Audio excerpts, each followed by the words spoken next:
为师大限将至，往后的路你得独自走了。师傅，你看这是何物？万魂幡，为师还没死透，你就想收我魂魄？蠢材！为师高你3个境界，岂会被你算计？何况你这番用料粗劣，皱纹残缺，正粗劣，徒儿才练得出来。他没有禁制，也无法操控，只能收魂养魂，勉强让归魂寄身，保魂魄不散。徒儿就这点本事，你爱进不进？你只是为了保我魂魄？不错，徒儿没什么本事，不过这万魂幡也费了我一番心血。师傅，徒儿知道做个孤魂野鬼不好受，一不小心还会被抓了去，日夜奴役折磨。但只要不是魂飞魄散，总算有一丝希望。说不定徒儿将来得道成仙，也能为你重塑肉身呢。你这婆婆妈妈哪有半分魔门弟子的狠辣？再者，让人知晓你有着藏着通玄境主魂的万魂幡，你能保住它，纯粹是自找麻烦。师傅，你就说进不进这万魂幡吧。罢了。收。这法宝不一般啊，养魂之效怎会如此之好？徒儿改良了炼制之法，剔除诸多无用残杂工序，改良了咒文。这小子难道真是个天才？徒儿，你这是把师傅您的尸身炼成僵尸。虽然您不是炼体的，炼成僵尸也只是便宜东西，但有胜于无，总不能浪费，是吧？此子必成大器。徒儿，你欲往何处？自然是去凝聚气海。你才起灵数日，若无凝气丹，想开辟气海，少说也要苦消数十年。所以我要炼丹。主要须记录，只有在100年蒸乳中才可能凝出一滴。运气好，找3、5年；运气不好，10几年也未必有。太慢。你想用血炼？屠杀1000人，怨气冲天，正道修士隔着100里都能闻见。以你如今修为，谁说我要杀人？不杀人，如何血炼？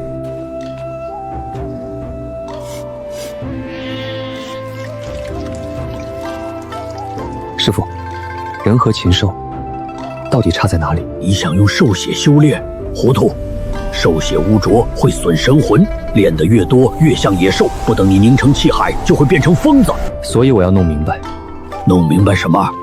兽血中到底是什么东西让修士发狂？千百年无人解开的难题，你凭什么能解？也许不是无人能解，只是解开的人都藏着没说。师傅对徒弟留一手的事，难道还少吗？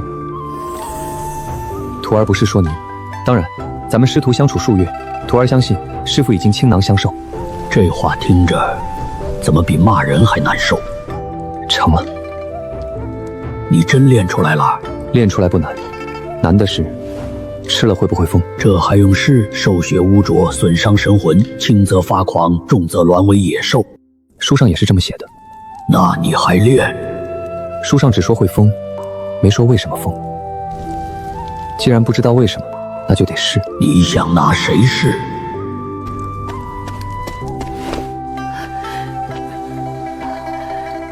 这位兄台，我们一家3口路过，见此地有炊烟，不知能否施舍一点肉汤粥水？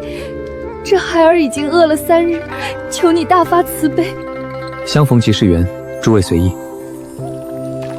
饿久了，别大口吃肉，先喝些肉汤。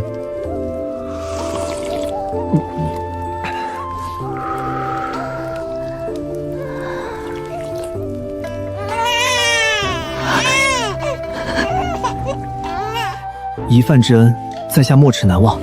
日后若有机会，必当厚报。言重了，萍水相逢，不过一锅肉汤罢了。瞧你们的样子，不像是逃荒，怎会跑到这深山里来？在下赵河州，本是崔县人士。今日县令强征10岁以下孩童，说是送往清河剑派修行。可我儿才刚满周岁，夫妻不忍骨肉分离，只非连夜携儿逃至此地。清河剑派，那可不是一般的仙门。难道这真是仙缘？是我们夫妻做错了？即便真是仙缘，那县令是什么德行，你还不清楚？真有好事，他会这般卖力的承手送人？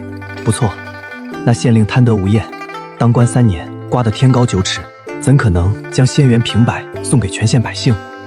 清河剑派应不会如此收徒，多半是魔门假被其名，或是县令另有所图。不过崔县离此百里，应当暂时牵连不到自己。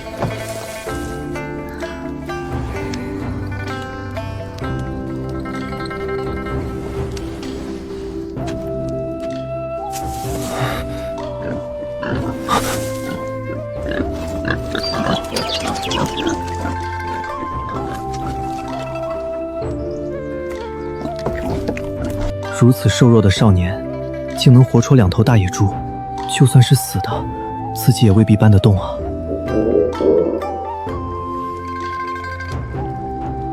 昨日听赵先生谈吐文雅，想必是识文断字之人。识得一些。那正好，先吃个早饭。此事费时费力，赵先生还是先吃饱，再歇力气。壮士尽管吩咐，我们一家3口的命都是您救的，但凡有差遣，在下绝无二话。这些野猪和鸟都被我灌了药，用来测试药方。我今日有事外出，无法时刻盯着药效发作，烦请赵先生帮我看着。一旦有任何异常，务必仔细记下，发作时辰、不良症状，一个都不能漏。放心，在下一定仔细记录，绝不遗漏分毫。那就有劳赵先生了。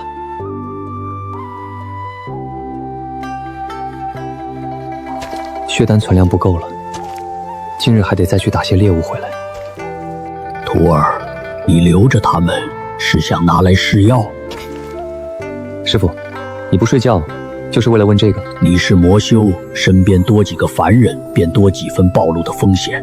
清河剑派迟早会查到这里，若让他们知道你有万魂幡、炼血丹，你还能活？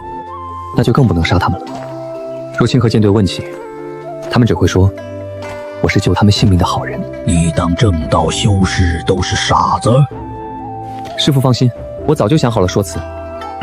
诸位大侠，我真不知道这是魔道法宝，我只是路上捡到一面会说话的白帆，里面有个老爷爷说他被奸人所害，要教我修行，还说能满足我3个愿望。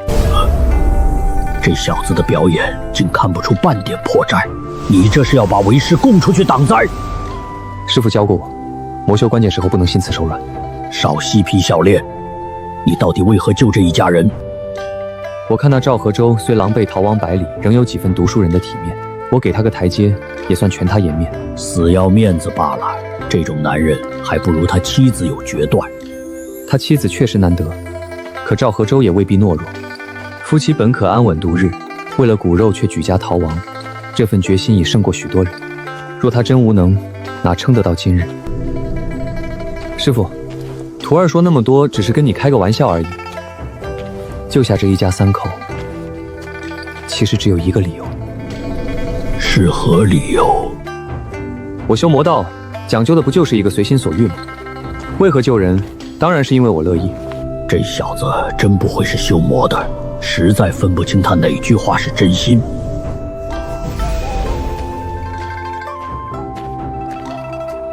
壮士，野猪和鸟儿毒发前后的模样，我都记下了。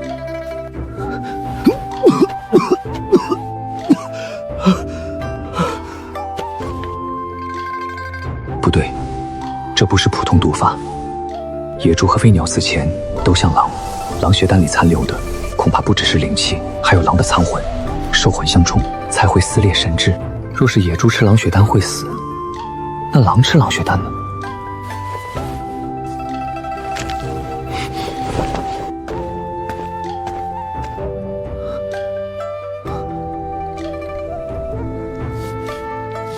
等等，这是那位壮士的猎物啊！我们不告而取，不妥。读了那么多圣贤书，却不通人情。夫君，你真以为那小哥需要你做事？他不过是给你个台阶，若不愿接济咱们，昨日又怎会那般慷慨？你怎就拎不清呢？壮士这么久还没回来，怕是遇上麻烦了。外面有狼，你要去哪儿？我去找找，很快回来。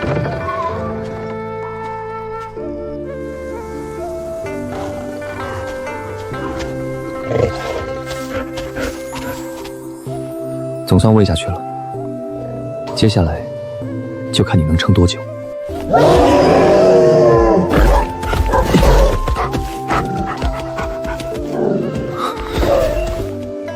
野猪1个时辰就死了，可他撑过了2个时辰。果然，狼血丹喂狼不会相冲。根由既已阐明，接下来便是撤除残魂影响。只要破了此关，我便去宰上千百头猪牛羊，丹田气海自然可成。晋升，屏息静气。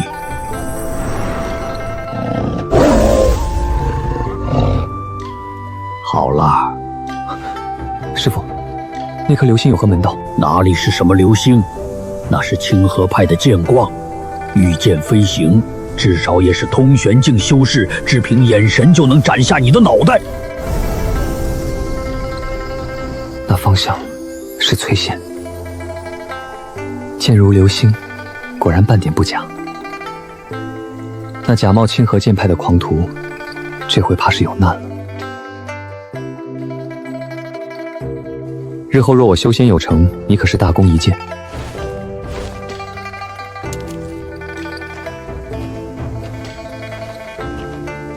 赵先生，你这是？我怕壮士夜里行路不便，出来迎迎。谢谢。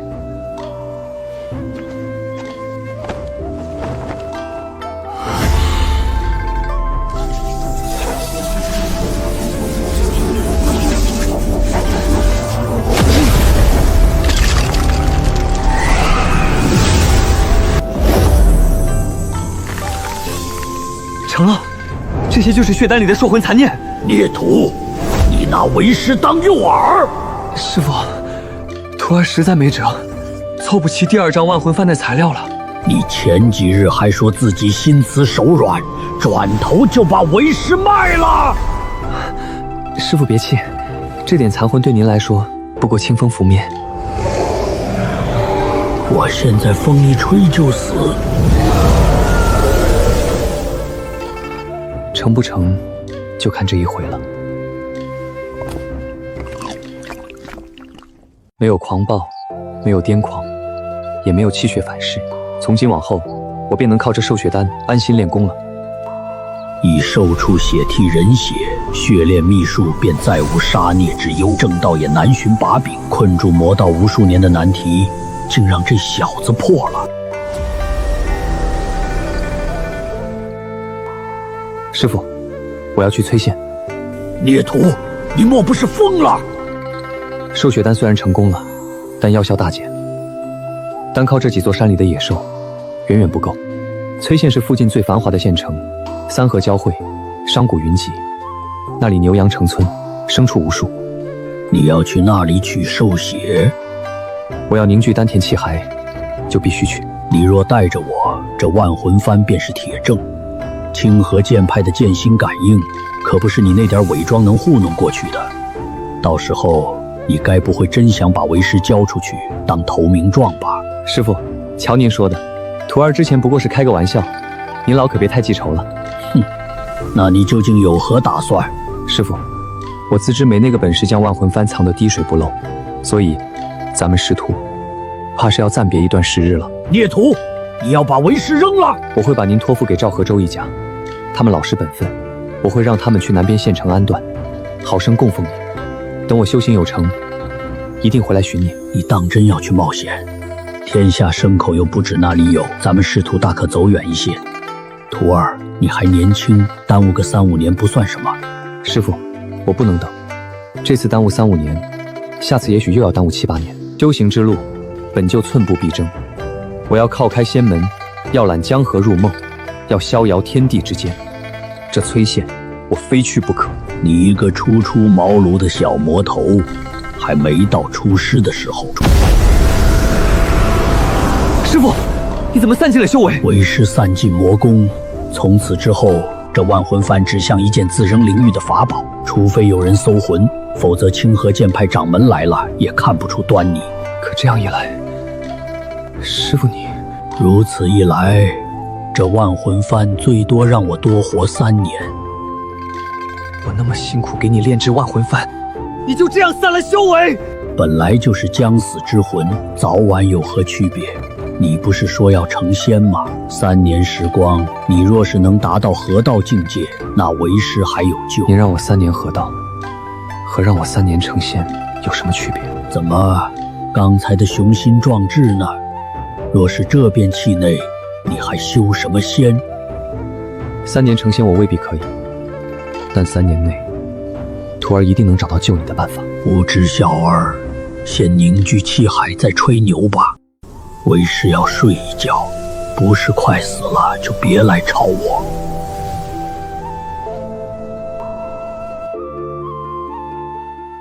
行过小周天，念咒掐指诀。贫道我本是龙虎山，得了道的小神仙。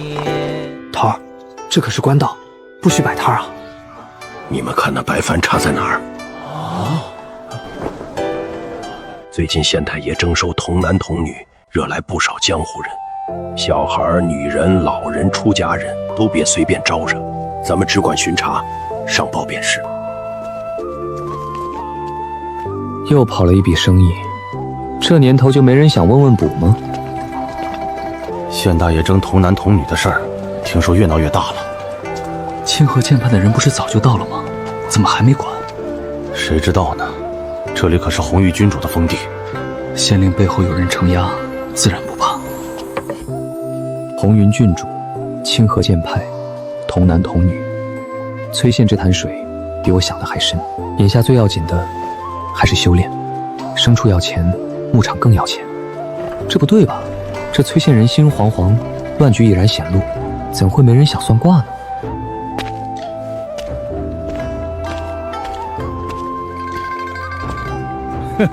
算卦的，你算得准不准？先生想问何事？哼，你若真准，还用问我？是王三七，这泼皮又来找事儿了。阁下这是考我？算不出来，没本事还敢给人算命？今日爷爷我便替天行道。不信便试试。第一卦只收1文，若我算准，你给1文；若算错，我赔你100文，如何？诸位街坊听着，他说算错赔我100文。好，那你算算，爷爷我姓什么？好，请阁下写下生辰八字。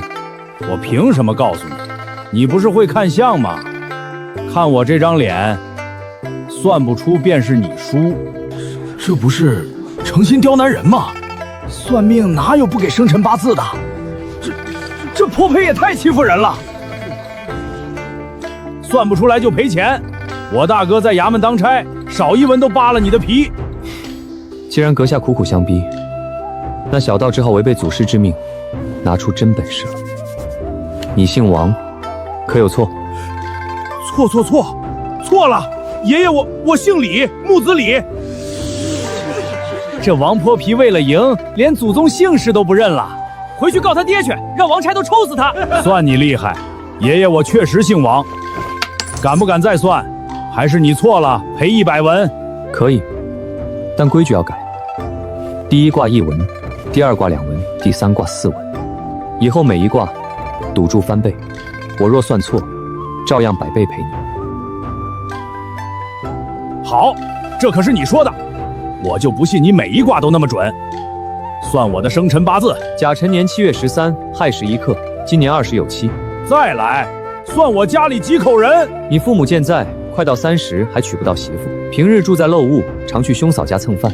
你说我该算你一口人，还是连父母兄嫂一起算？我家狗什么毛色？你自己都养不活，根本没养狗。我家门朝哪边？朝西。什么木头？柳木。我平时爱喝什么酒？有钱喝玉冰烧，没钱偷什么喝什么。你这牛鼻子敢污蔑我！我写字与掌心，你来猜是何字？你写了一个王字，但你拇指沾了墨，准备等我说出王字后再加一笔变成玉。王三七，你已经输了18次，算上第1文钱，你还欠我524286文。给你抹个零，你欠我52万文钱，还要继续赌吗？524287文。起初不是1文1卦吗？怎么才20卦就滚到这么多了？第一卦1文，第2卦2文，第3卦4文。此后每输一卦，便翻上1倍。20卦之后，连本带账，正好524287文。骗子，你是个骗子！我去衙门告发你！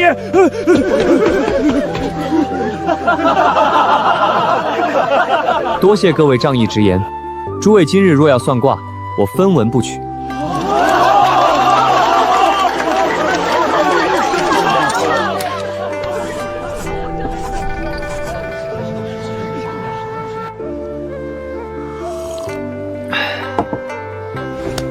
法力消耗过大，今日实在无法再算准了。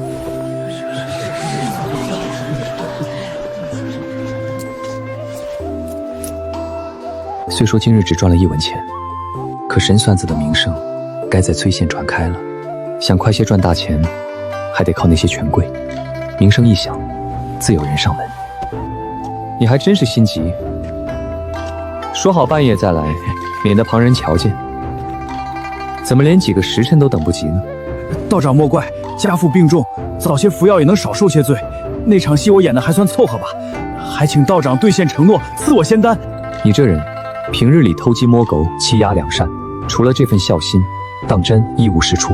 你法父兄攒下的名声都败在你的手上。你父亲气若体山，此药可补溃缺，温水兑服后，让他睡上1整天，莫要打扰。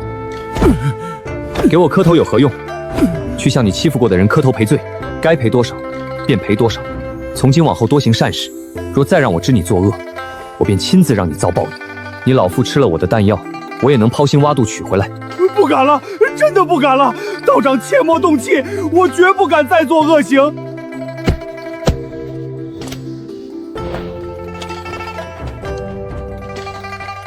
若是真有因果报应就好了，我这种好人就该有大大的福报。这人是什么时候来的？若他刚才出手，自己怕是连反应的机会都没有。道友刚才所言，好人应该有大福报。小女子有一事不明，你帮了一个恶徒，也算做好事吗？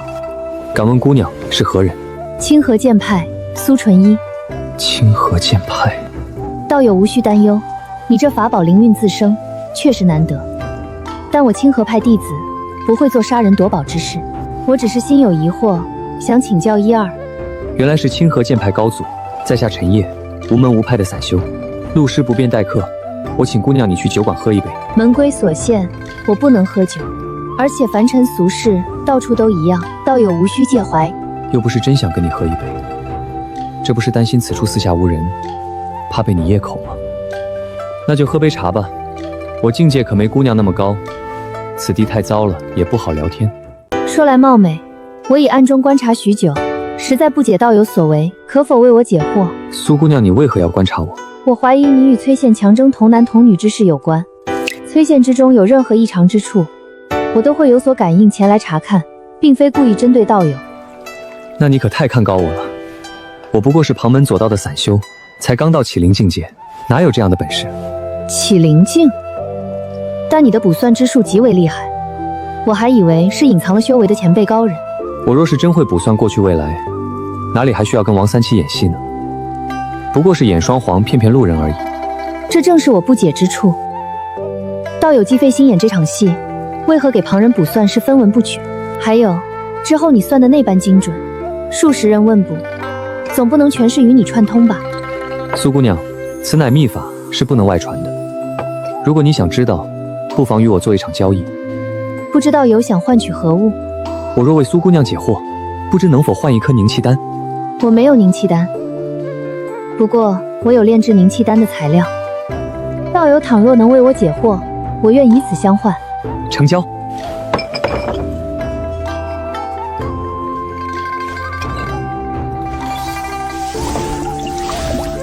我不过一介散修，无依无靠，只能从巨贾豪商身上想办法，换些修行资源。我与王三七演那场戏，只为打响名声。寻常百姓没多少银钱，倒不如免费卜算，让他们替我宣扬，也好招来富贵主顾。凡人的钱财再多，对修行又能有何助益？苏姑娘出身名门大派，许是不懂其中门道。玄机路虽稀罕，但只要肯花大价钱，还是买得到的。原来如此，道友是想骗取更多的钱财。若自己认了骗子之名，下一传会不会飞剑临头，人头落地？自然不是骗钱，我会炼些强身健体的丹药与人交换，价格或许贵些，却绝非行骗。故意抬高价格，难道就不算骗了？值不值得，全看买卖双方。做生意本就低买高卖，抬价多少算骗，谁说得清？就像万金古玩，大多也不过奴土烧制，溢价多少，全凭人心。丹药是真的，能卖多少价，便是我的本事。道有所为，我已明白，只是还有一事不解，你既不懂卜算，为何又能算得如此精准？不过是些江湖把戏罢了，我并非真会卜算，只是察言观色，顺着他们所求去说。求富贵，便劝稳重；求平安，便赠丹药；求姻缘，便说人品；求子嗣，便祝多福。话说的模糊些，他们自会对号入座。即便偶有失误，也不过一句法力耗尽便能搪塞。道有高才，受教了。不过是不入流的小手段，与修行无异。若非散修艰难，我倒宁愿躲进深山修行，懒得揣度人心。上辈子勾心斗角已经够累人了，这辈子若非必要，真不想重操旧业。道友太谦虚了，这种本事在山中修行数百年也练不出来。苏姑娘过奖了。我还有最后一个问题，请道友为我解惑。苏姑娘请讲。请问道友，你帮王三七这样一个恶人，也算行善吗？若问我本心，我只信一件事：因果已了，便是善；孽缘纠缠不清，便是恶。还请道友细说。我初到崔县时，王三七敲诈我，被我教训了一顿，这恶因已了。后来我借他扬名，也替他父亲治病，我得了名声，他救了老父，这便是善果。那被王三七欺凌过的其他人呢？那是他们的因果。我让王三七赔偿致歉，不过顺手一提。旁人原不原谅他，要报复还是隐忍，都是他们自己的因果。待我取到所求，便会离开崔县。王三七日后如何，与我再无干系。若依道友所言，弱小之人又该如何了结自身因果？只能默默忍受吗？达则兼济天下，穷则独善其身。凡人的因果究竟该如何了结，那是仙人才该思量的事。等我有朝一日超凡入圣，位列仙班，或许就能让天下人皆得因果报应。让天下人皆得因果报应，这如何能够做到？待死后再行清算吗？若能让所有凡人死后集聚一处，生前善恶皆映于明镜之中，未了的因果一一清算，欠下的债一笔一笔算清，该下油锅的下油锅，该重新投胎的重新投胎，如此一来，岂不人人都有报应？重新投胎，这是何意？坏了，说顺嘴了。此事并无轮回，人死如灯灭。若说转生，听在修士耳中，怕是与多舍也差不了太多。我只是随口一说，至于具体如何，等我真成仙了再细想也不迟。罪孽清算，了结因果，轮回重生。先生此等胸襟志向，实令我自惭形秽。我清河剑派上下皆曾苦思如何拯救天下万人，便是掌门，也未曾有过这般奇思妙想。这也并非我的独创，我不过是识人牙慧罢了。先生谦逊至诚，纯一佩服。先生，纯一正有一件大事，想请你相助。请我帮忙，苏姑娘言重了。我这点修为，能帮得了什么？正是崔县强征童男童女之事。那假冒清河剑派的狂徒，当真如此棘手？我到崔县已有些时日，却实属寻不到那人。被强征的孩童关在城外青莲道观，有妇人照料，暂且无碍。我暗查数日，越查越觉得此事不对。崔县县令强征童男童女，似乎并非受魔门修士蛊惑，反倒像是奉了朝廷中人的命令。他们要这些孩童做什么？这正是我百思不得其解之处。临行前，师门长辈曾再三叮嘱，说我此行危机四伏，会遇上一位此生宿敌，切不可轻举妄动，更不能打草惊蛇。所以，我需要先生协助。眼下凝气丹材料已齐，最要紧的是开炉炼丹，凝聚气海。只是若拒绝苏春义，便等于断了清河剑派这条路，那可是天下第一剑派，结下一份善缘，日后修行必有助益。更何况，他们或许能救师傅。我愿出手相助，不过我还有个不情之请。先生但说无妨，我定当全力促成。我想先炼制凝气丹，待我修成丹田气海之后，再着手调查强征童男童女之事。不知苏姑娘能否等候数日？修行乃根本所在，我有一处净室，恰好可供先生使用。这几日我也需再去探听些消息，待先生出关，咱们再一同彻查此事。先生，还请随我来。我平日打坐修行的净室在城外。城外？若是路远，不如我就在城中寻个地方。王三七那破屋虽然脏乱些，收拾一下倒也算清净。灵气丹虽不难炼，可总归得寻个免受打扰之地。我已见光携先生出城，转瞬便至。先生不必担忧惊动旁人，我可用幻术遮掩，凡人察觉不到。难怪先前察觉不到他的行踪，原来清河剑派还善幻术。苏姑娘，倘若你要用剑光带我飞出城去，我倒有个请求，还望你撤去幻术。这般行事，怕是会吓到旁人。不错，我要的就是这个效果。掌柜的，我这个包裹想暂且寄存在您这儿，过几日便来取回。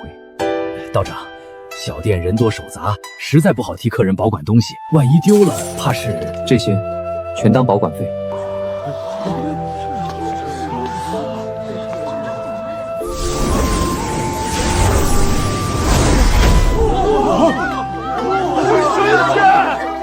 这可是神仙留下的宝贝，万万不能有丝毫损伤。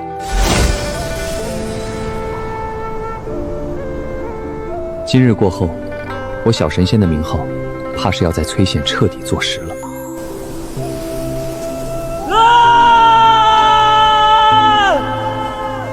我初随师父御空时，也和你一样喊哑了嗓子。那时我只觉得天地广阔，无边无际，总想着有朝一日，若能独自遇见，便要去天涯海角，看尽世间奇景。苏姑娘如今已能独自遇见，想去哪儿就去哪儿。修行之路越往前越艰难，如今虽能遇见，却终年闭关修行，哪有多少闲暇真正去游山玩水？修行越往后越难，能停下来的多半也是进无可进。就像师父夺舍太多，寿元将尽，这才想起收徒传承。如今我初入启灵境，尚有100年可争，岂能就此止步？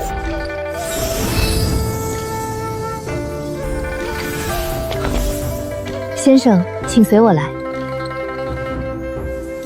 先生可在此安心炼丹。我虽不善炼丹，但门中与凝聚气海星相关的典籍尚有一些，这些或许能帮到先生。这些并非清河秘传，倒像是苏纯义私下收来的杂技，想来只是常见典籍。气海旋转，竟还有顺逆之分，还会影响炼气与施法。这作者更大胆，竟想在体内凝出2个气海。可惜试下来不是自行融合，就是收益太小，反倒白白耗费丹药。虽是失败之法，思路却不简单。气海并非一成不变，这些细节师父从未提过。看来修行这条路，不能只照着功法死练，多懂一点门道，日后或许就能少走一段弯路。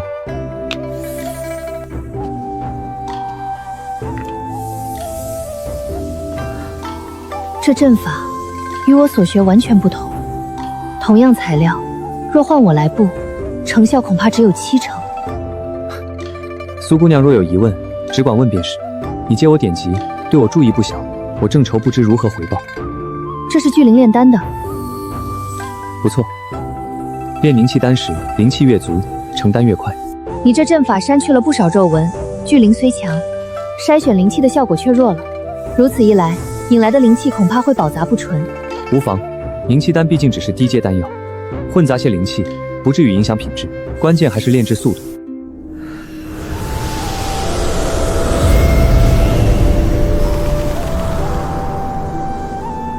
苏姑娘，咱们还是先去查探一下这阴风的源头吧。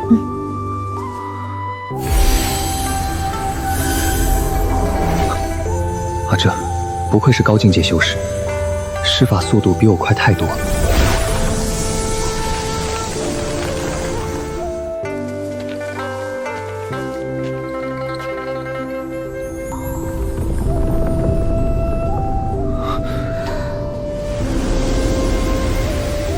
这是魔门血炼之术，有魔头在用人血炼功。苏姑娘，看最上风的尸骸，怕是也死了数日，那魔头未必就在附近。无妨，我能找到。那魔头就在东北处300里之外。师傅，咱们魔修以前见识还是太少了。此行或有风险，我未必能护先生周全。这3道剑符赠你防身，你留在此地静修，少则3日，多则5日，我定当归来。这位苏姑娘，当真是嫉恶如虫啊！可惜这小姑娘没什么对付魔头的经验。师傅，你怎么醒了？多睡无益，方才不说话是怕她看出端倪。也是，刚生灵韵的法宝器灵，哪有老人嗓音？少贫嘴，为师提醒你，这弃尸之地不寻常。师傅放心，我早就瞧出来了，还想提醒苏姑娘，谁想她动作太快，我都没来得及开口。提醒她作甚？藏里面的宝贝不要了。若真是宝物，也多半是魔道之物。苏姑娘回来若见我私藏，一剑削了我的脑袋，到时师傅可就真成孤魂野鬼了。你不会先藏起来？难道还真想入赘清河剑派？若苏姑娘不嫌弃，我倒也不介意。呸！想得美！你这小魔头，若进了清河剑派，问心一关都过不去，到时候别说入赘，脑袋都未必保得住。师傅教训的是，那还等什么？先把宝物取出来。师傅，现在不是寻宝的时候，我刚得了玄机录，凝练气海才是正事。你就不好奇里面藏着什么？好奇，但千鸟在林，不如一鸟在手。等我凝成气海，再去也不迟。若是那苏纯一提前回来呢？那便算我与此宝无缘。罢了，你自己决定。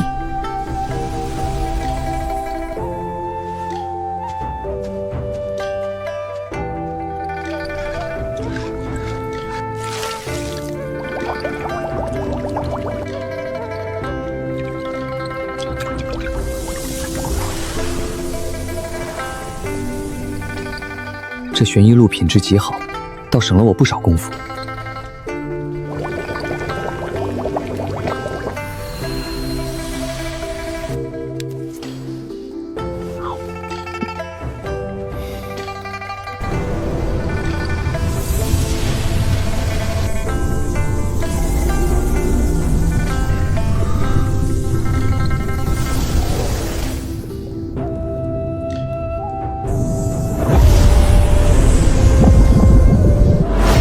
气海成了。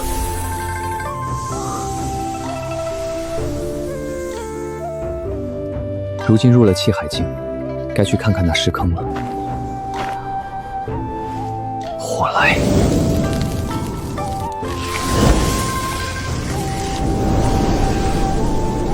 木生火，火属阳，不论尸坑中藏着何等凶险，以火克之，总归不会出太大差错。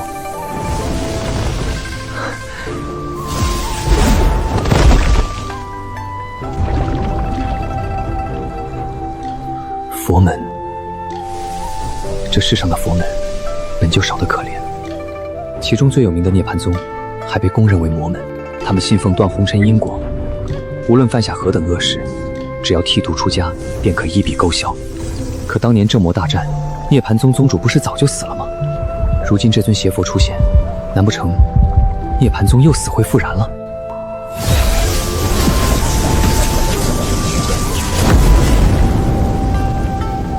若非早早布下这阵法，方才怕是已经中招了。放下屠刀，立地成佛。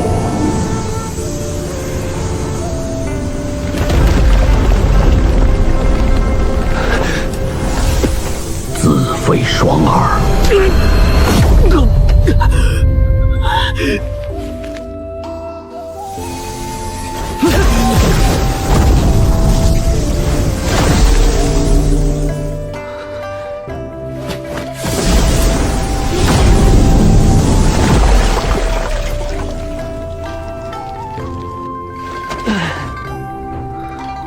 3道剑符，只剩1道，亏不亏，就看坑里藏着什么宝贝了。血元丹，既能补些灵气，也能疗些小伤。我这双耳倒正好用得上，只是副作用不小。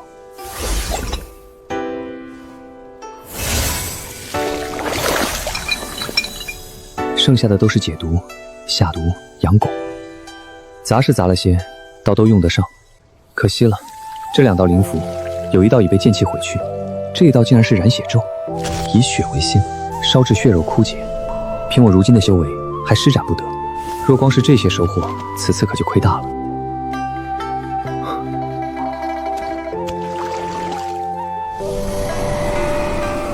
这万魂幡比我练的那破烂可强多了。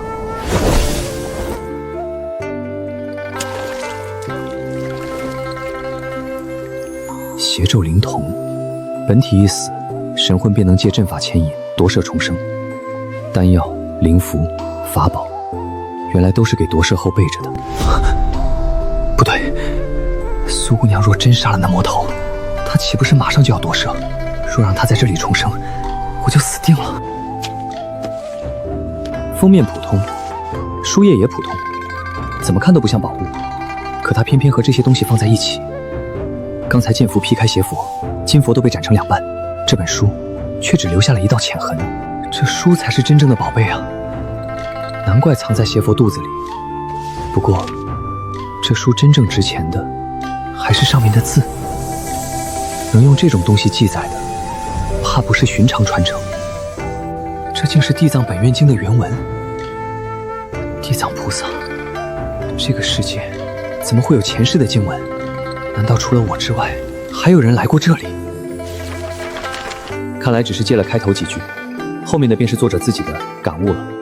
写书的人应该见过原经，若是完整经文，或许还能查出我为何穿越。可惜，线索到这里就断了。不过，这神魂秘术倒也不简单，居、所、问、行，全是针对魂魄的手段。只可惜，都是伤神破魂之法。若是养魂护活的秘术，师傅或许还有救。唉，世上哪有这种好事，还是要靠自己琢磨。趁那清河剑派的没回来，快将这邪咒灵童藏好。师傅，这里面封印的又不是我的血脉，藏起来又有何用？即便无血脉之亲，邪咒灵童也是上好肉身，可比随便找人夺舍好得多。我教过你破咒之法，赶快破了原来的封禁，将这邪咒灵童与你神魂相连，如此一来便多一条命。徒儿修为太弱，能否破开神魂相连尚未可知，就算能，也非3、5日可成。以苏姑娘的本事，届时那魔头早被斩了。不试一试，如何知道来不及？邪咒灵童可遇不可求啊！师傅，徒儿是3年便要飞升成仙的，何必为夺舍做准备？唉，既然如此，你还是快将这邪咒灵童毁了吧。等到那魔头夺舍，他怕是伸手一抓就将你炼化了。师傅，咱们修魔的也不能总吃亏。邪咒灵童我不动，但那魔头的神魂倒可以提前埋伏一手。剑符还剩1张，再加上刚得的秘术，若趁他夺舍未稳，未必不能赌一把。真能拿下一个通玄境魂魄，这笔买卖就不亏。那魔头修为至少也是通玄，哪怕只剩下元神，杀你依旧易如反掌。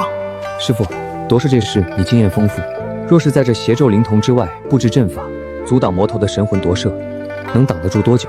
夺舍经验丰富，这话怎么听着这么别扭？以你现在的修为，就算有阵法，也挡不住通玄境几招。但只要撑过第1击，便有机会。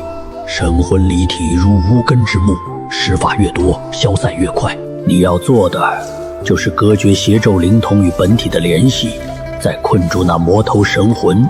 拖得越久，胜算越大。与我猜测也差不多，只不过布置阵法也要时间。若是那魔头提前夺舍，罢了。修仙哪有不冒风险的？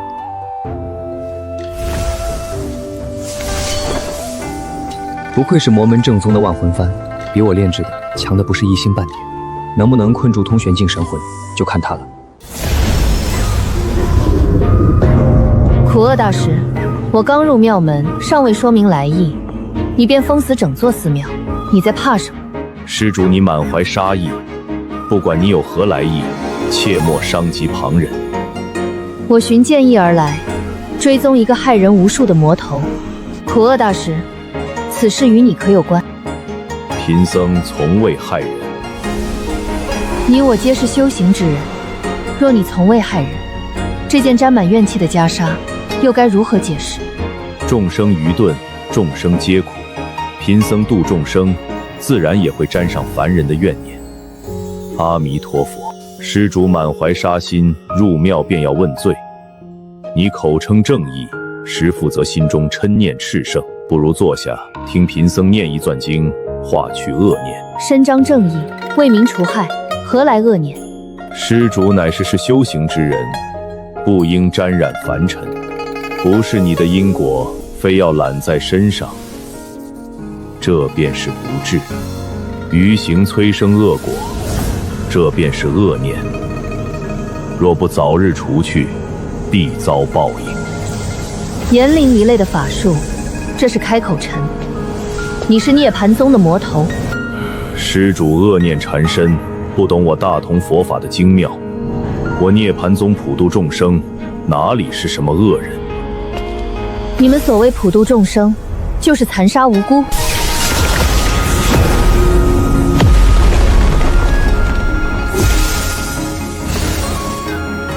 这和尚修为不如自己，全力一剑，却连他护身金光都没能打破。一言不合便拔剑伤人，这便是你们正道的嘴脸。道理辩不过，便要杀人泄愤。施主，究竟谁才是魔道？师门长辈说过，开口禅这类神通，只要驳倒歪理便能破功。可我哪会跟和尚辩经？若那人在此，或许三响句话就能破了此术。以身养剑，施主不怕剑锋反噬，那时候连神魂都会受损。剑心即人心，只要两心皆正，何来反噬？魔头，受死！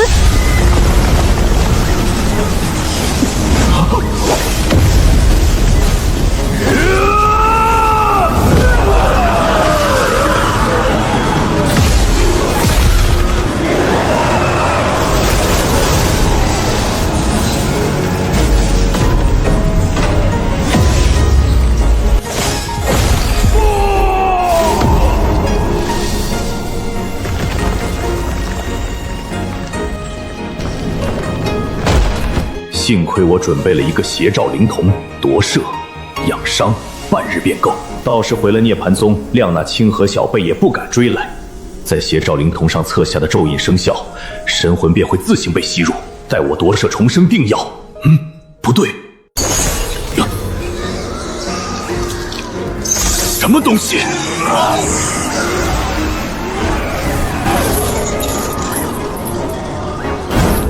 万魂幡。不对，这是我的万魂幡！啊！找死！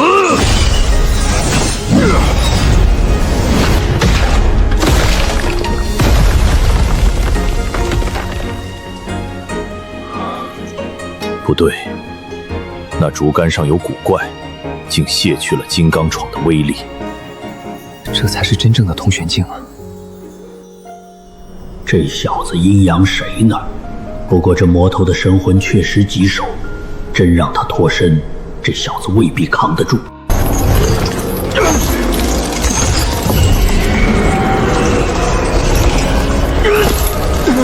这魔头还真难缠，万魂幡若收不住，那就直接用剑斧斩了。少赚些便少赚些，总好过翻船。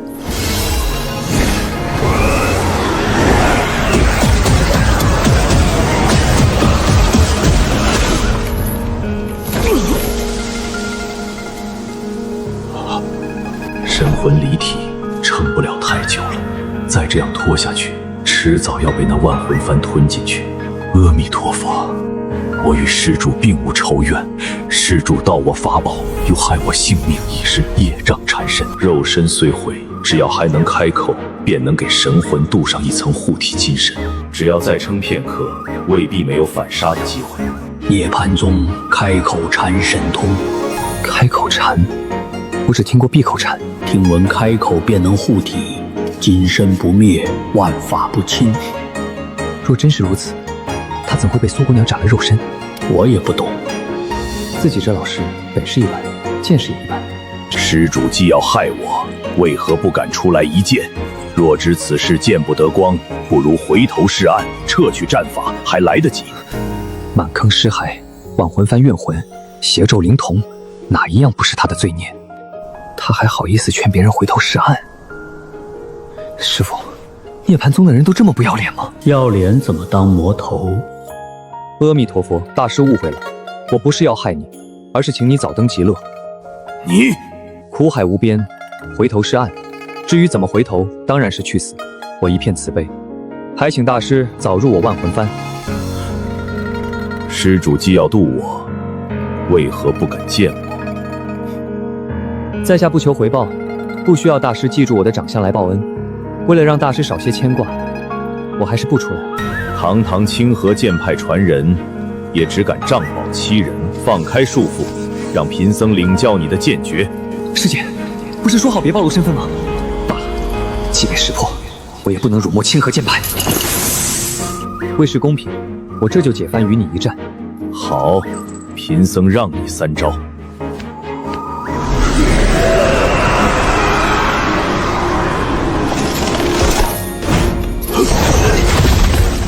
无耻小辈，满嘴谎言，当下拔舌炼狱！师父，他又说什么？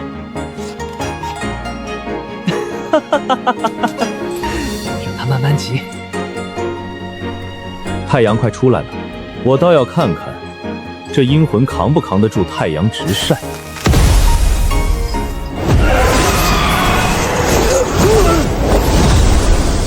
收！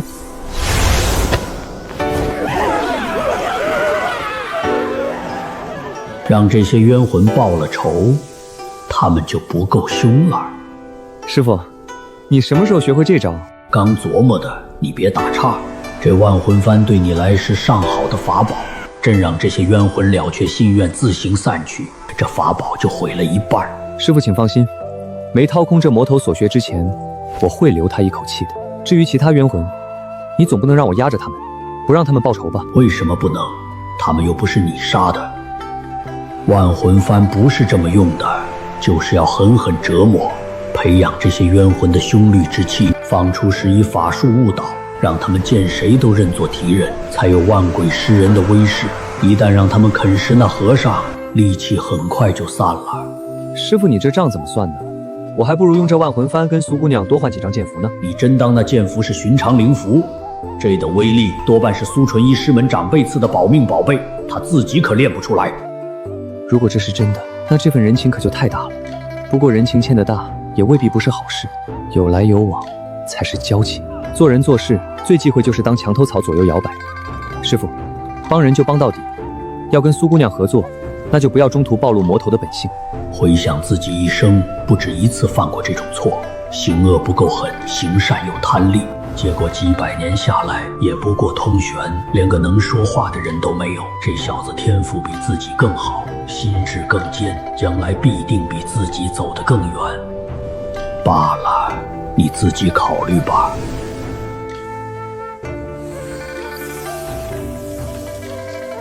先把残留痕迹处理干净。苏姑娘若是回来，看见师父留下的痕迹，那才是真麻烦。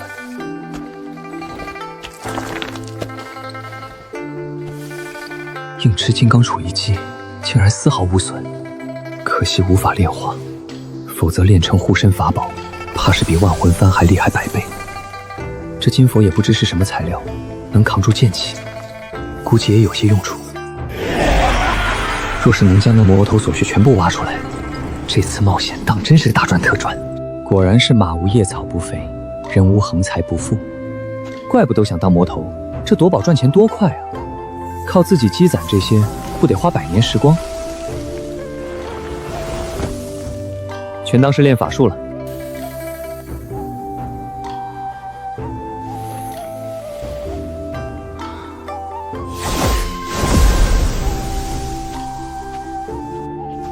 苏姑娘，你怎么回来的这么快？我找到了那魔头，可惜只斩了他的肉身，让他神魂走脱，担忧先生有危险，便赶了回来。不过，看来我还是来晚了。苏姑娘，我耳膜受了些伤，听不太清楚。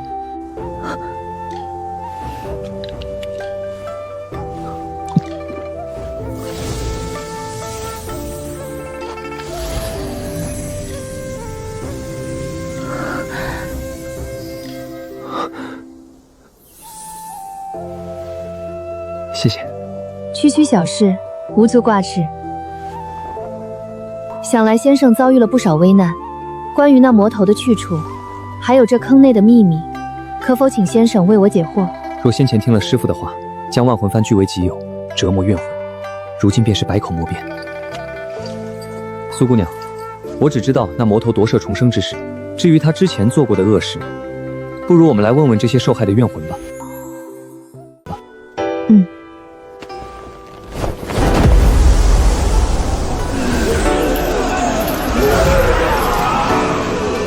卑鄙无耻！你们清河剑派也与邪门歪道合作，算什么正道？你的开口禅破功了。小辈安敢欺我？有种便给我个痛快！大师，你太执着了。若世间有人谤你、欺你、辱你，你切不可动怒，只需忍他、让他、由他、避他，再待几年，你且看他。此言颇有清净无为之意，先生果然大才。是他，就是这和尚害了我们！求仙子替我们做主！求仙子替我们做主！好蠢的一个小辈！清河剑派的剑法虽好，但却连真假都分不清。此魔头乃先生所擒，生死便由先生决定。我连说辞都想好了，不管那魔头怎么攀咬，我都有把握自证清白。可苏纯一竟连问都不问。无知小辈，他能破我的邪咒灵瞳，他能炼化我的万魂幡，他也是魔道中人。你想清楚，你与这小魔头为伍，清河剑派的清誉就毁在你的手上。先生无需理会，我信你。你愚蠢至极，清河剑派定要被你毁了。多谢苏姑娘信任，不过我确实懂些魔门手段，毕竟旁门散修，没什么能挑剔的，遇到什么便学什么。但我可对天发誓，从未做过任何伤天害理之事。先生今日为众多无辜者报了大仇，只是这万魂幡与邪咒灵瞳准备如何处置？我一介散修，不懂这些规矩。苏姑娘是名门大派出身，应该有相应的流程吧？不妨让我长长见识。万魂幡乃魔道害人法宝，怨魂多已失智，按规矩只能销毁。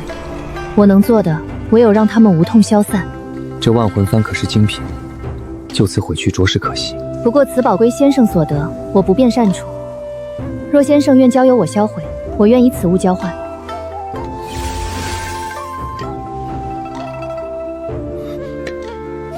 此乃我年幼时所用剑匣，论威能不比这万魂幡差，足以弥补先生损失。年幼时所用，但这剑匣这么大。幼时无知，只觉师父的剑匣好看，便吵着讨了一个。苏姑娘这份礼物太过贵重，我不能收。至于这万魂幡与邪咒灵瞳，我还想请苏姑娘你帮我一个忙。先生请讲。苏姑娘，这人虽然神魂粉碎，但还活着。这是我从古籍中找到的神魂秘术，虽不能直接修复他的神魂，但我觉得这秘术若是能改良一番，未必不能救人一命。此物同样贵重，而且先生你若是觉得可以，为何不自己动手？我虽有想法，但经研10年未必能有成果。那邪咒灵瞳维系生机的法子太过阴损，我总不能为救一人，却害更多无辜之人。清河剑派高人众多，若得此秘术，或能短期悟出救人之法，救人一命，终是大功德。好，我答应你。我这便将秘术送回门派之中，求师父出手救人。若是这秘术当真有救人之法，我也会抄录一份送给先生。清河剑派这条大腿算是彻底抱牢了。师父只剩3年时间，我未必能悟出修复神魂之法，但如果清河剑派出手，那成功几率就大上许多。这么多怨魂，到最后只有这10几个还记得自己的名字。立下此碑，算是让后来寻至此处的人知道这里曾发生过什么。若有亡者亲眷寻来，也可知仇人已然伏诛，或许便能稍解心中怨愤。我这便带邪咒灵瞳回清河剑派，求师父救他一命。崔县之事就拜托先生了。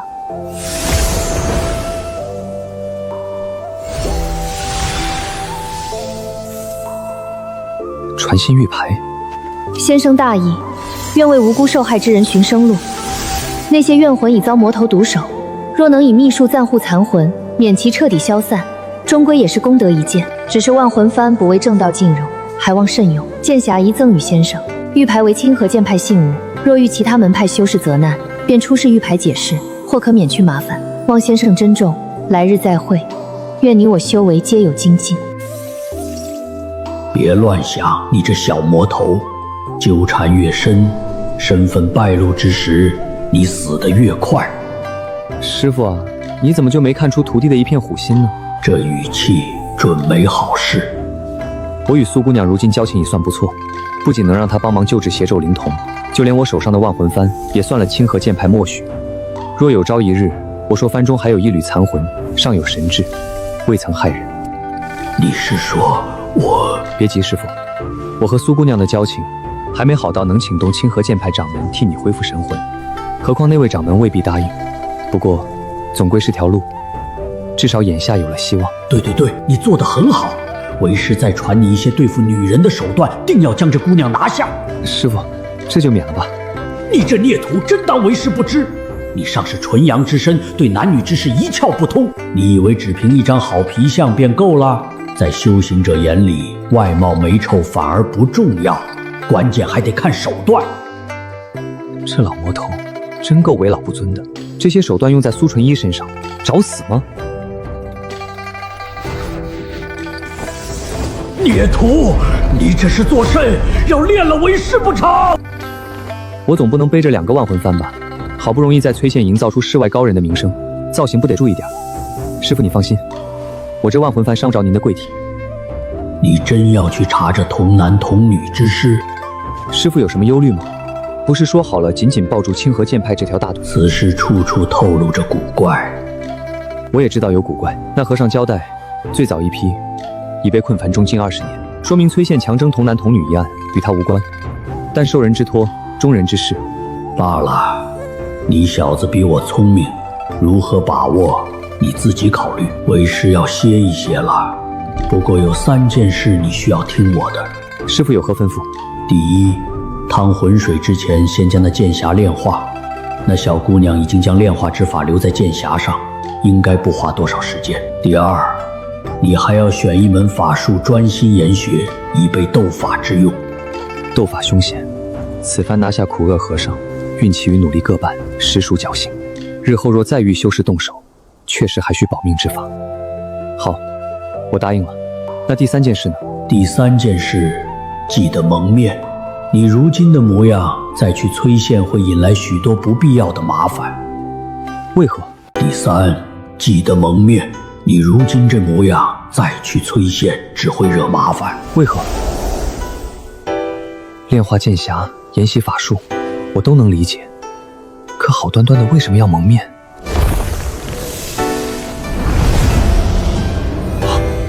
拜见恩公。老人家无需多礼，我说过，为你们报仇只是适逢其会，真正杀了苦厄和尚的是你们自己。老夫粗鄙，说不出什么大道理。若无恩公相助，我等一辈子都是孤魂野鬼，受尽折磨。更何况，若非恩公仗义直言，那清河剑派的姑娘怕是早已让我等魂飞魄散。也怪不得苏姑娘，魔道犯下累累血债，许多时候不得不矫枉过正。皇帝老儿一声令下，数十万人为他修行功，死伤大半，不见正道来管。我等被害时不见人救，怎么到报仇时便要我们魂飞魄散？老人家这话问得有道理，回头我也问问苏姑娘。恩公言重了，老夫只是发发牢骚。那位姑娘身份不一般，若让恩公为难，便是老夫不知廉耻了。老人家，那苦叶和尚招了没有？招了，早就招了，只是我等恨他入骨。恩公不问，我们便多用了几次酷刑。老人家，我还有个问题，你看我这张脸是否有什么不妥？恩公这脸，我这脸怎么了？老人家但说无妨。老夫以前听戏文里唱过，治国营车洛阳道，满城争看美少年，说的正是恩公这般容貌。那师父为何非要我蒙面？罢了，师父已睡下，还是不打扰了。回崔县前，先将法宝法术给练好。苏姑娘倒是细心，早已将自己的法力烙印抹去了。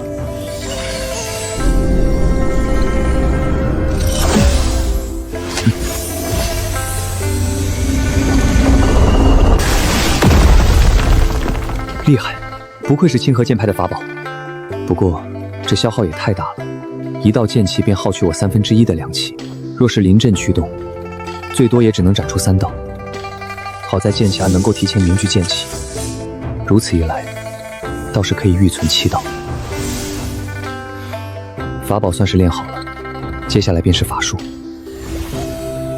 开口禅虽好，可终究要向那来历不明的佛陀借法。真佛也就罢了，若是邪物，念了经，立了愿，日后被人拿捏，便是自找麻烦。师父的这些法术太毒，不是害人神魂，便是损人根基。当初能困住苦厄和尚，靠的便是这上面的锁魂之术。既然已有基础，便先练这个锁字诀、定身术。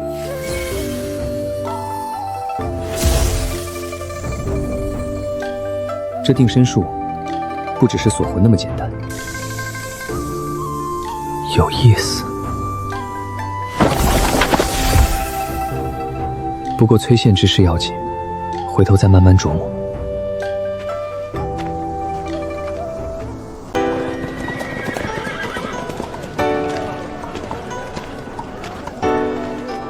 这眼神不对啊！师父说让我蒙脸，看来不是开玩笑。可我这脸究竟怎么了？君言，小道出来催线，见此处守卫森严，可是出了什么大事？红玉郡主将至，我等正恭迎奉驾，要进城便快些。传信兵一到，城门即刻进行。红玉郡主，崔县是他的封地，他却一直住在深宫，从未亲自来过。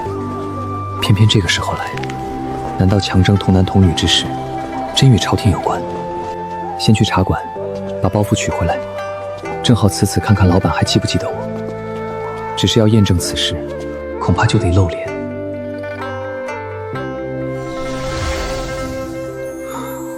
师父，醒醒，我这脸究竟怎么回事？孽徒，为师都快死了，你还不让我睡安徽？师父，若你一开始说清楚，我也不至于吵醒你。我看着没什么毛病，可旁人看我的眼神很不对。让你蒙面你不听，现在知道麻烦了。师父，别卖关子了。你刚刚凝练气海，灵气入体，正在发毛洗髓。凡人看不见灵气，可在他们眼中，你这副皮囊便像是在发光。不仅如此，你呼吸吐纳之间也有灵气残留，旁人吸入体内，自然会对你心生好感。若只是寻常容貌，最多添几分仙风道骨，可你这张脸确实有为师当年几分风采，魅惑效果便尤其明显，所以寻常人见了你，只会觉得天神下凡，一眼难忘。这不就是自带美颜？不对，还自带魅惑。这种情况会持续多久？你是纯阳之体，又年轻，体内杂质不多，最多1个月。1个月吗？倒也够了。孽徒，你想干什么？这种东西对付不了苏纯一，凝气境以上修士都不受影响。师父，我是小魔头，不是小傻子。再说了，苏姑娘与我是君子之交，哪里用得着这种手段？那你究竟想做什么？崔县是红玉郡主的封地，苏姑娘查到强征童男童女的命令来自朝廷，如今她刚好要来崔县，你说此事与她无关，我是不信的。你这小魔头想使美男计？朝廷的事错综复杂，找县令未必好使。既然红玉郡主要来，便没必要舍近求远。只是想见她，还得先有名气。眼下该去验证一下自己这小神仙的名头是否已经传遍崔县。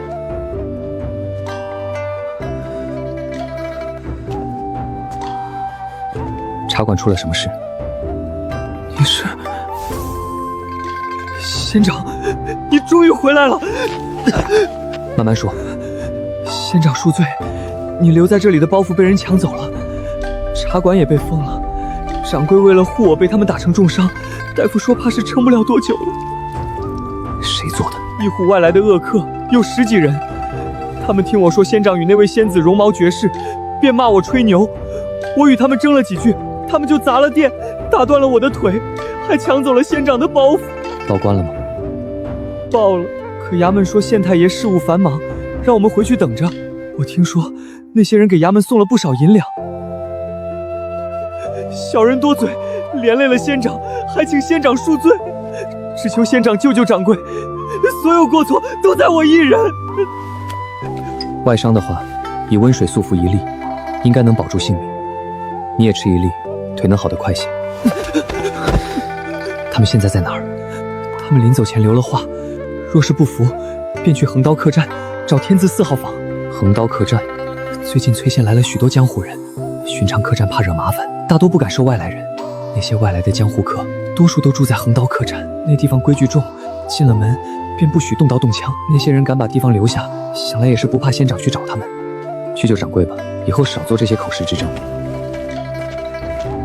怎么，这又心软了？又要行侠仗义了？心软说不上，只是师傅，若非遇到你，我或许比这伙计更惨。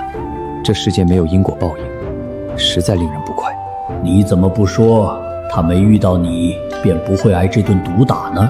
有这种收钱包庇恶人的县令在，他迟早要挨这顿打，与见没见到我关系不大。你小子不学开口禅，可惜了，不如拜入涅槃宗，他们收徒没条件，杀了他们的人也无妨，念一句放下屠刀立地成佛便行。有头发谁要当和尚？我还要娶妻生子呢。等你破了纯阳之身再说这话吧。这江湖好像又有点意思。今日来是要扬名的，便稍微欺负一下凡人吧。左边一推就开，右边却沉若千金，有意思。这是从进门就开始给江湖人分3、6、9等了。这位小道长，是想进这铜门又推不开吗？要不要我帮你啊？开门费只要10两哦。大水冲了龙王庙，公子已经到了。姑娘怕是认错人了，你我素未谋面。没错没错，天字4号房对吗？公子与我虽未谋面，我却久仰大名，原以为传言夸大，今日一见才知名不虚传。姑娘也是天字4号房的人？还谈不上，我也是今日才到。听闻公子广招豪杰，欲救那些被掳孩童，我本事不大，也想来凑个热闹。哦，倒忘了自我介绍。本姑娘姓蓝名石，青出于蓝的蓝，他山之石的石。江湖朋友抬举，唤我一声小妙手。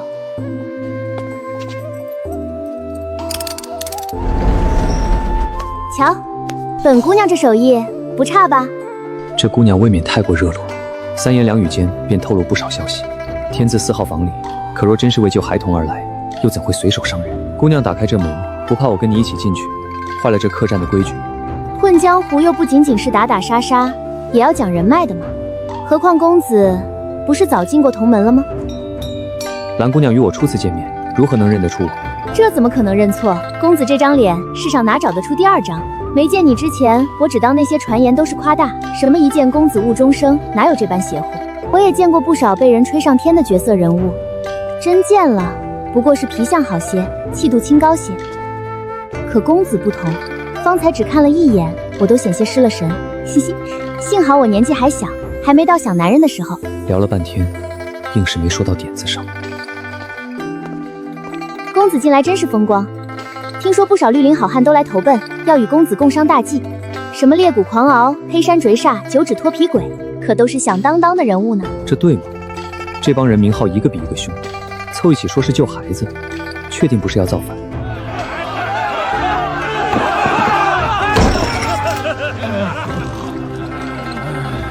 照蓝石的说法，那位公子该是个英俊男子，可眼前这些武林人士，男的至多五官端正，倒是女侠们个个不差。莫非那位公子不在此处？福英姐姐，你怎么也在这里？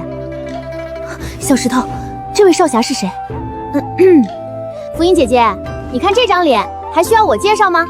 自然是江湖第一美男子江时月江大公子。哪个不要脸的下流古色，敢冒充我家公子的名号？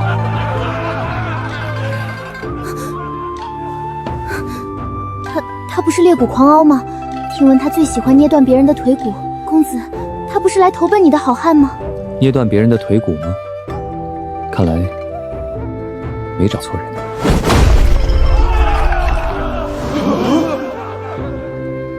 是你打断了百叶茶馆那位伙计的腿吗？老子打断的腿不计其数，哪知道你问的是谁？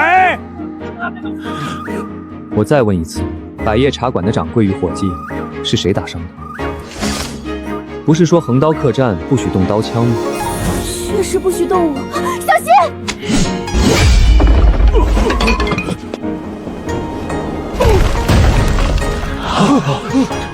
卑鄙小人，胆敢伤我恩公！恩公，将他收入万魂幡，老夫让他再也做不得恶。先不忙动手，让我问个清楚再说。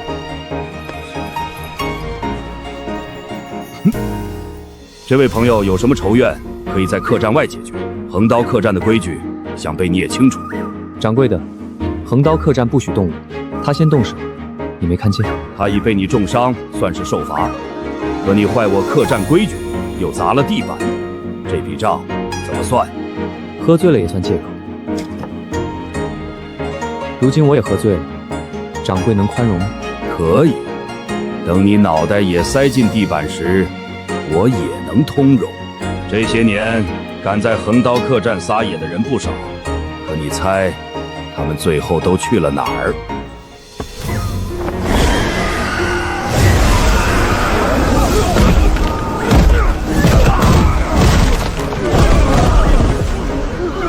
蓝姑娘，公子且慢，我只是认错人，什么都不知道。事到如今，蓝姑娘还在演，倒比我想的近。在我进客栈之前，你便已经在等我了，对吧？公子误会了，我与你无冤无仇，为何要害你？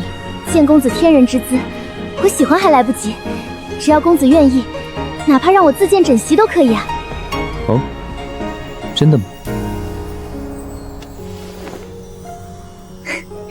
公子是个正人君子，怕是演不来好色之徒。活了许多年，确实没试过做什么恶事，经验略有不足。不过没关系，学坏不难，只看你是否要逼我去学。此地不宜久留，请公子解开法术，我们换个地方说。不必，我本就是来找麻烦的。更何况，不正是你把我引到这里来的？公子所言不差，我早就在百叶茶馆外等着，已经等了2天。专门等我？公子当真是仙人吗？略通法术，但算不得真仙。想必公子也知道崔县强征童男童女之事。知道一些，可公子未必知道，那位江公子召集江湖人士，并非为了救人，救人只是幌子。愿意投靠他的恶徒被他收入麾下，真心想救人的侠义之士，则会在宴上被灌醉，连夜交给官府。交给官府？这座客栈表面是江湖客栈，实则早与县爷勾连。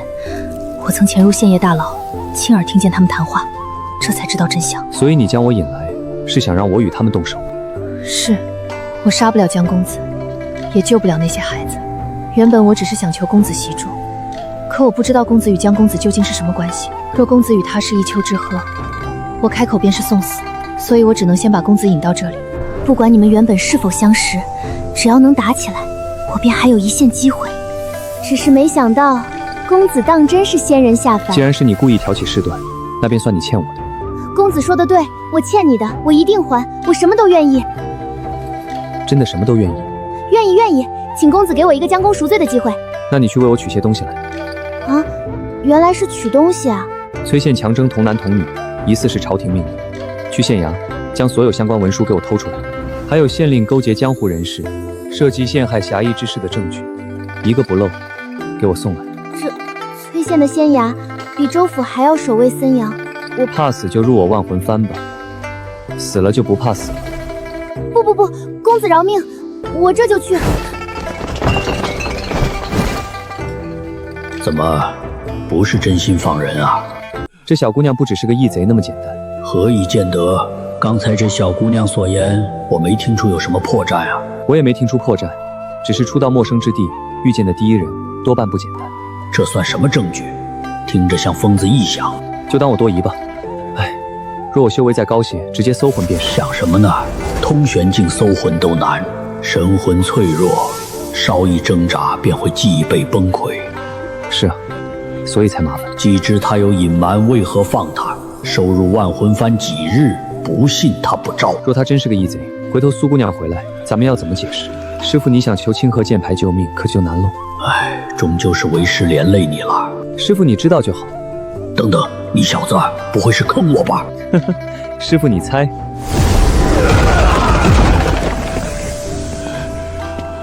有种，给老子一个痛快！皱一下眉头，算老子是孬种。你这欺压良善的东西，还挺有荣誉感。世道本就弱肉强食，狼食肉，犬啃骨，弱者只能各安天命。又是这套冠冕堂皇的说辞。野兽相争，是为果腹求生，尔等衣食无忧，却仍欺凌弱小，不过是借强弱之名行暴虐之事。你们那个江公子在哪儿？强征童男童女之事，是否与他有关？让我出骂公子，你想都别想，哪怕粉身碎骨，我也不会告诉你半个字。本来还想先学定身咒，非要逼我先学刑讯逼供。让我看看，如此自颁，哦，还挺难的。画地为牢，折木成家，以尔罪孽，不得超生。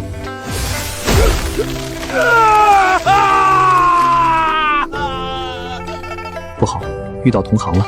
师傅，这魅惑之术怎么解的来着？这魅惑之术似乎是残篇，受术之人至少要损耗30年寿命。师傅，我问的是破解之法。我说了，这魅术是残篇，所以我也解不了。我说，我什么都说。原来如此，所谓江湖第一美男子江时月，不过是披着善名的魔修，以魅术操控恶徒，对外称是感化，暗地里却纵其继续作恶。怪不得苏姑娘查不到他，原来他之前根本不在此地。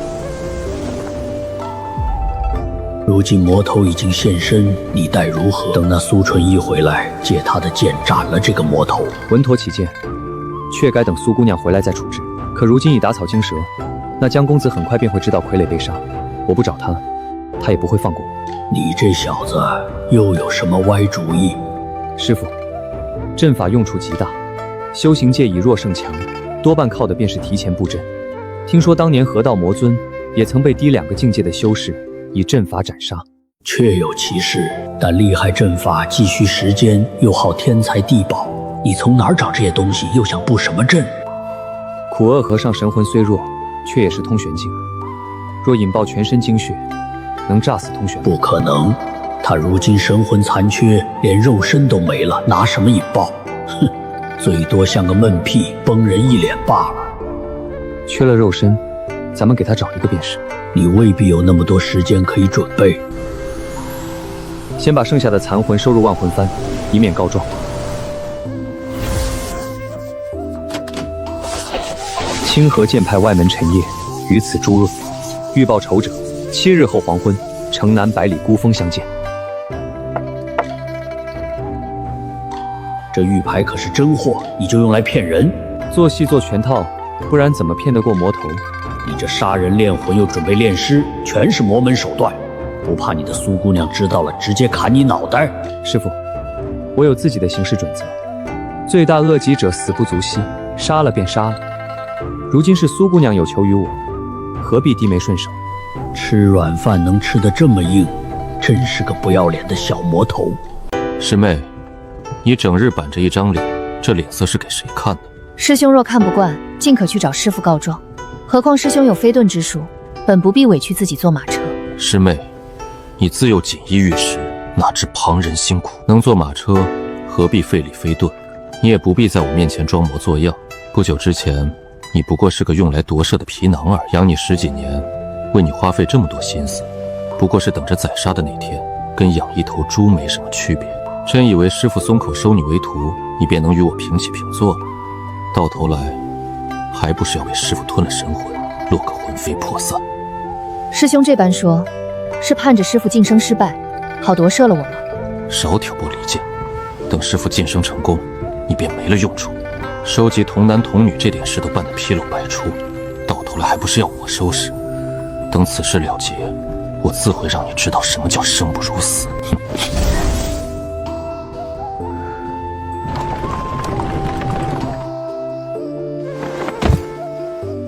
郡主，我回来啦！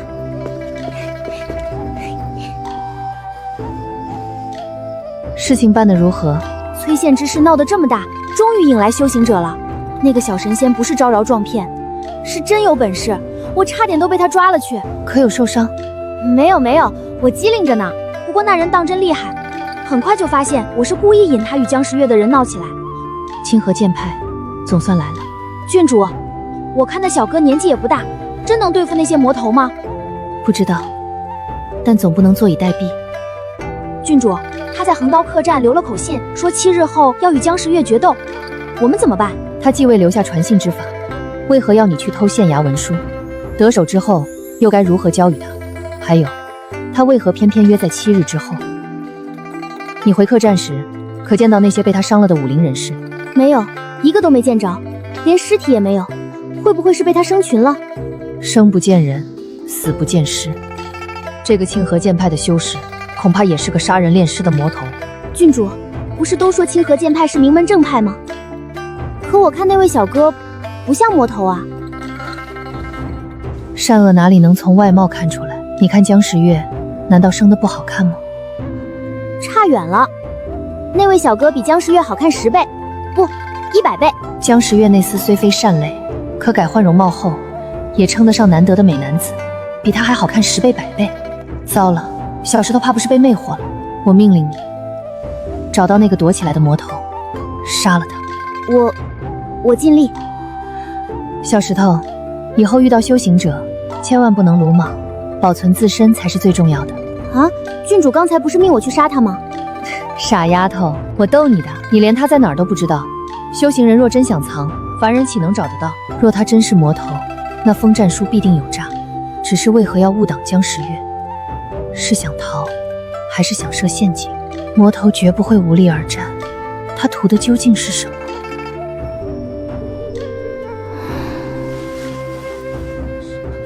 郡主放心，我定不负所托，保全自身为先。此事只是我的猜测，成败看天意。你若真寻到了，留下书信即可，不必独自见他。请郡主放心，我这就去办。不急，那人既约了7日，便是有意拖延。你现在去，反倒可能扑空。今晚先歇息。那今晚还像小时候那样？小石头，千万记住，保存自身才是第一。不要冒险，不要掉以轻心。时日无多，你一定要活下去，替我们活下去。这个清河剑不会的魔头怎么来了？他究竟想要什么？深夜打扰，是我失礼了。不过崔县之事，还需郡主为我解惑。不知道长想知道什么？我想知道一切。你究竟是谁？宫中郡主为何会与修行人扯上关系？崔县强征童男童女，是否出自你令？又是为谁搜集这些孩子？我可以告诉你，但你先告诉我，你对小石头做了什么？他绝不会出卖我，你怎知他是我的人？放心，我没对他动手脚。原以为他是郡主假扮，如今看来，是我想多了。郡主，快天亮了，既然我已为你解惑，你也该回答我的问题了。不错，是我伪造朝廷文书，令崔县征集3000童男童女，有人要以他们献祭，布下英灵洗魂法阵。英灵洗魂法阵？我拜天武老人为师，他修炼魔功，需3000人做祭品。我恰有崔县封地，便替他征集童男童女。郡主，无需如此，我来得更早些，听见了你与蓝石姑娘的谈话。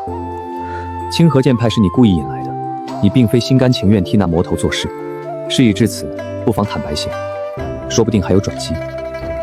你说的像是要救我一样，你不也是魔头吗？魔道中人自私自利，那些孩子的生死，我的生死与你有什么关系？你说这些软话，不过是想知道法阵的秘密。魔头都是如此，贪婪、自私、残忍，你还不如直接杀了我搜魂。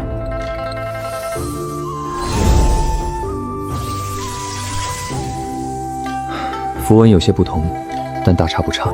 郡主，原来你也是邪咒灵童。我若杀了你，天武老人恐怕立刻会心生感应。你是想让我跟那魔头两败俱伤吧？等等，不对，蓝姑娘怎么也是邪咒灵童？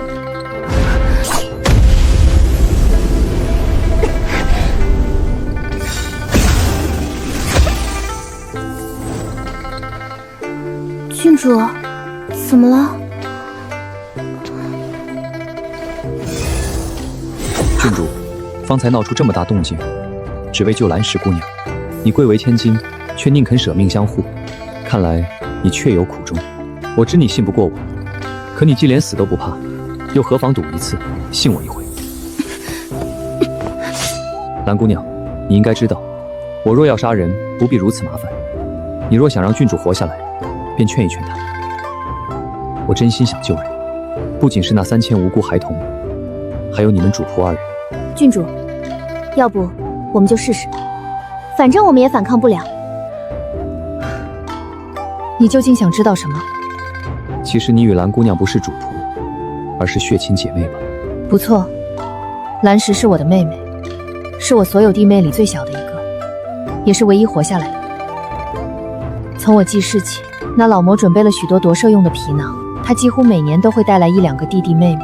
我能感觉到，他们与我血脉相连，可他逼我亲手为他们画上符文，将他们变成跟我一样的傀儡。并非每个人都能承受这种仪式。这么多年，只有蓝石活了下来，其他人都死在我的手上。所以你故意引来清河剑派，又把强征童男童女之事闹大，是盼有正道修士救你脱身。确实如此，可惜只引来了道长。你其实并非清河剑派修士，也只是假冒正道，对吗？猜得不错，我确实并非正道修士，不过我还真认识清河剑派的修士，或许可以帮你。当真？自然是真的，只是他尚需数日方能归里来。在此之前，还请郡主将那魔头的情报尽数告知，好让我早做准备。他如今是何修为？我对修行所知不多，他早已是通玄境，这次是想借婴灵洗魂法阵，让神魂蜕变，突破化神。还只是通玄吗？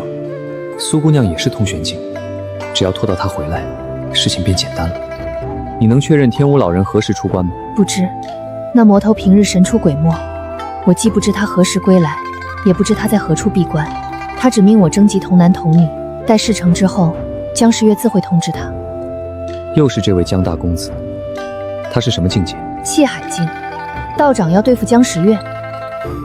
江时月无足轻重，而且杀了他，恐怕会惊动天武老人。郡主，我虽受托来救那些童男童女，但眼下孩子们尚无性命之忧，倒是你与蓝姑娘身中邪咒，若不及时解开，只怕随时有性命之危。若道长真能救我姐妹脱离苦海，我愿意。可别乱说，不求你给我什么回报，别传出去毁我清誉。袭恩忘报这种事若传出去，我还怎么在苏姑娘面前抬起头来？好不容易抱满的大腿，可不能现在就松手。难道真是自己误会了？这人真是好人吗？得罪。两位姑娘见谅，想解除恶咒，郡主府办不到，时间紧迫，我带两位走，能省些功夫。小石头，你平日也是这样飞檐走壁的？倒也差不多，只是他轻功比我厉害多了，背着2个人还能这么快。傻丫头，多半是某种法术，修行之人果然不是凡人能比。郡主，我们是不是也能修行？这位道长看着不难说话，若拜他为师，若这位道长真是好人，若他真能解开那夺舍恶咒，那或许……到了。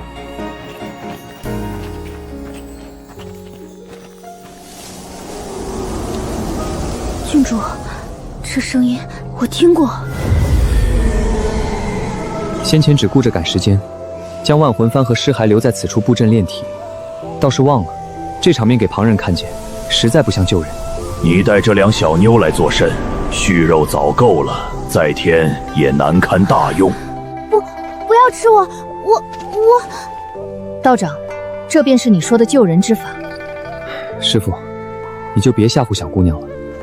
这2位是我请来的客人，让你蒙面你不听，惹下这么多风流债，等那苏姑娘看见，我看你怎么解释。师父，你能不能别胡乱猜想？罢了，你忙你的，这边我自己处理。这场面的确容易误会，2位若不愿信我，现在便可离去；若还愿意一试，就随我来，我会替你们解开身上的恶咒。若他真心生歹意，也不用如此麻烦。郡主，你说对吗？既如此，便劳烦道长了。我先简单说一下，你们身上的恶咒并非无解，我会取2位鲜血，让师父帮忙捏造2个替身，或许能将恶咒转移。不过替身血脉不纯，我没有10成把握，也可能惊动那老魔头。2位可再考虑几日。今日我先替你们修改身上的恶咒，等替身做好再行转移。郡主，你先请。小石头，你去把风，免得有人打扰。按照道长方才所言，若是真正血脉相连的姐妹，成功可能便越大。郡主请勿多想，即使你们真有亲兄妹，我也不可能用旁人性命来冒险，非我所愿。不，我想问的是，能否将小石头身上的恶咒转移到我身上？如此是否更有把握？啊，倒也不是不行，只是这样一来，郡主你可就……无妨，我受那老魔头操控，犯过不少恶行，早已不想苟活。小石头无辜，请道长别让他知道。郡主若真要牺牲自己，我倒还有一法。道长请讲，只要能救小石头，我都愿意。那是我的法宝。若郡主愿意入我万魂幡，或许还有一线生机。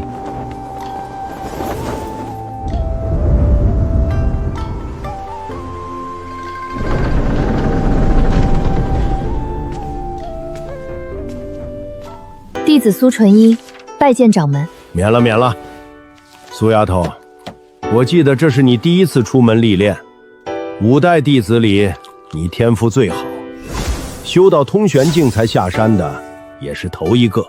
多谢掌门夸奖。不算夸奖，你确实天赋出众，只是没想到你这命也不错。出门之前你师父替你算过一卦吧，卦象似乎不算太好。回禀掌门，师父说我此行福祸相依，需谨慎行事。弟子这几日虽遇不少难题，却也亦有所得，应不负师门所托。对对对，福祸相依，问题就在这儿，你的福已经到了，祸也就不远了。请掌门指点。你带回来的秘术来头可不小，连我那远在青关山的老朋友都惊动了。你若愿意将这门秘术送给焚香门，他们愿意送你一朵喜魂花。掌门，这门秘术非我所有，那人只是为了救人，才无偿送给清河剑派。如此高风亮节之人，弟子无权替他做决定。想好了，喜魂花可不是一般的好东西。你如今已是通玄，下一步便是化神。晋升化神最稳妥的法子只有2种，而喜魂花便是其中最好的选择。掌门，为何焚香门对这秘术志在必得？大概是与天书有关，许是觉得你这篇秘术属于天书的一部分。天书？请问掌门，何谓天书？哦，那是世人都快忘了的上古传说，你们这些小辈应该没听过。传闻这凡间乃是上古真仙所造，阴阳五行、风水术数都是人为书写，这些规则便写在天书之中。天书包罗万象，得知可掌控天地灵气。差不多便是这种说法。掌门觉得这是假的？未必是假，我确实见过所谓天书，虽然只是片言直语，但确实直指天地本质。但要说得了天书便掌控天地，那多半是谣传。你也学过加减乘除，学过文字笔画，可要说懂了笔画与加减乘除便能掌控天下，这话你信吗？好了，交易与否你自己把握。我清河剑派的弟子想要突破化神，也未必需要焚香门的喜魂花。不过我对这秘术的来历倒有些兴趣，不妨与我说说。你说与他相识时，他不过启灵境。不错，他突破境界用的玄机录还是弟子送他的。看起来年纪很小，即使是长相显得年轻，弟子也肯定他不超过20岁。修行的天才我见过，1年等于别人100年也不是没有，但人情练达的天才我还真没见过。人心何等复杂，一个不到20的少年有这份本事，就他给人算命的手段，给你念的那些口诀，我活了这么多年都未曾听过如此精准的总结。这个叫陈烨的小子多半有所隐瞒，但他确实行事正派，是侠义之士。小丫头莫要心急，我说他有所隐瞒，并非说他心怀歹意。旁门散修过得艰难，当然要对别人藏一手。他为了救助一个陌生孩童，将天书秘术都送了出来，确实称得上义士。这份人情，我们清河剑宗总要有所回报才是。光是一个剑侠可不够。这样，你去问问他想要什么，库中所存的法宝随他挑选一件。还有，焚香门既然愿意用喜魂花来换他的秘术，这事我们也做个顺水人情，愿不愿意换，让他自己决定。既然是他的东西，我们也不好替他拒绝。多谢掌门。多谢什么？又不是赏你的。那邪咒灵童，我会命人尽量救治，能不能活便看其造化。至于你，去多领几张灵符护身。如今福气有了，祸患就不远了。除魔未到，诸多艰险，你要多加小心。弟子谨记，多谢掌门。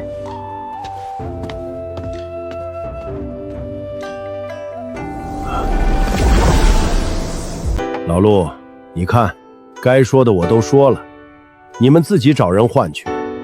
那姓陈的小子既然将秘术送你们清河剑派，肯定不介意你们送人，非要绕这一大圈，你诚心为难我是吧？堂堂焚香门掌门抢小辈的东西，像什么话？我早说了，天书不重要，你这死脑筋不听，非要换就自己去。你又何曾听过我的话？你看看你都衰老成什么模样了，还有多少寿元能与天道抗衡？让你飞升，你偏不听，真想死在这里。你说这仙界是什么模样？我又没去过，怎么知道？你飞升不就知道了？那些前辈们飞升了，怎么都不回来了呢？莫急，我也不会真死在这里，等到最后一日，我会飞升的。你还能撑多久？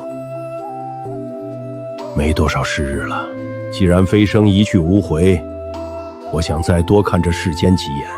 哼，那你就早些过去，在仙界等我。既然你不帮我，那我自己派人去找那姓陈的小子。你总不会阻止吧？要去便去，你们焚香门的事与我何干？不过我提醒你一句，你们焚香门的后辈弟子傲气得很，别弄巧成拙。我可不想在飞升之前看到你们焚香门变成旁门左道。门规越是森严，门人弟子便越少，传承越发艰难。门规若是放松，又容易堕落成魔。我没你这么洒脱。清河剑派是你创立的，焚香门却是我继承的，我不能眼睁睁看着门派断了传承。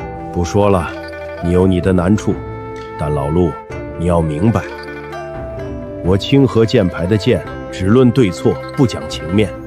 他日你若入魔，我也不会手软。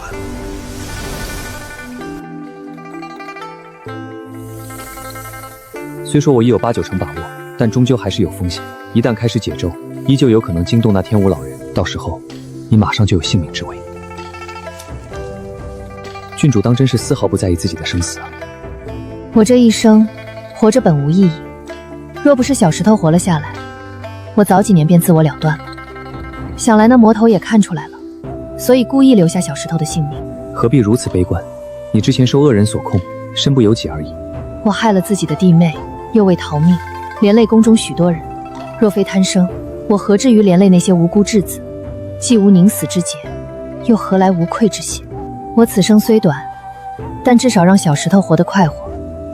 所有罪孽都在我身，等我死了，他便可以替我与其他兄弟姐妹活下去。看来从一开始，他就没准备活下去。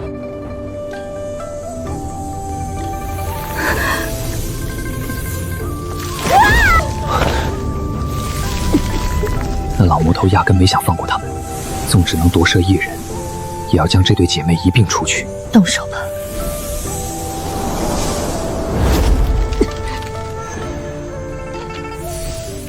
那老魔头压根没想放过他们，纵只能夺舍一人，也要将这对姐妹一并除去。动手吧。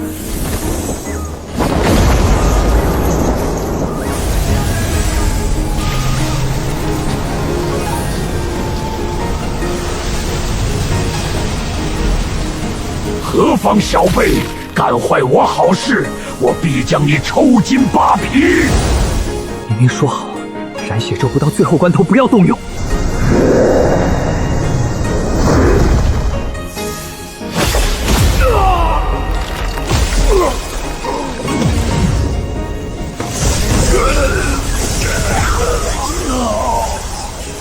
用这一击剑符，竟还能愈合？试试这个，通玄境燃魂自爆。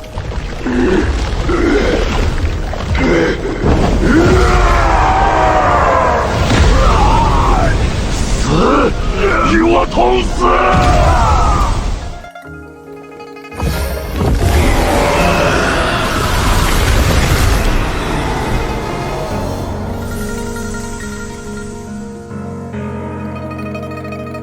入我万魂幡，还有一线生机。多谢道长垂怜，不过我该去陪其他兄弟姐妹了。孽徒，你要消沉到何时？师父无需担忧，我只是略有感慨。你感触个屁！才认识几天的小姑娘与你有什么关系？这世上比她惨的大有人在，她自己不想活了，谁也救不了。师父误会了，既然她一心寻死，我自然不会责怪自己。当真？那你发什么呆？我只是在想，日后若有人也是满身罪孽，却不想死，那该当如何？当无事发生，还是让他了断因果？孽徒，你在映射为师。师父确实犯下不少罪孽，但天下负罪之人，难道皆该一死了之？饿殍争食，胜者得生，便算杀人吗？郡主自幼受魔头所制，为求活命才染上人命，便真是罪大恶极吗？师父当年不也是满门被屠，才为求生堕入魔道？弟子当初若非怕师父杀我练功，也不会拜入魔门。幸来师父未逼我杀人，我才能坦然面对苏姑娘。可若我当真为活命杀了无辜，难道此生便只会以死谢罪？这道理，弟子不能认。你这孽徒究竟在说什么？求生乃是本能，但求生不能作为残害无辜的借口，总要有一种方法来衡量对错，也总该有一种办法，让满身罪孽之人赎罪。关你屁事！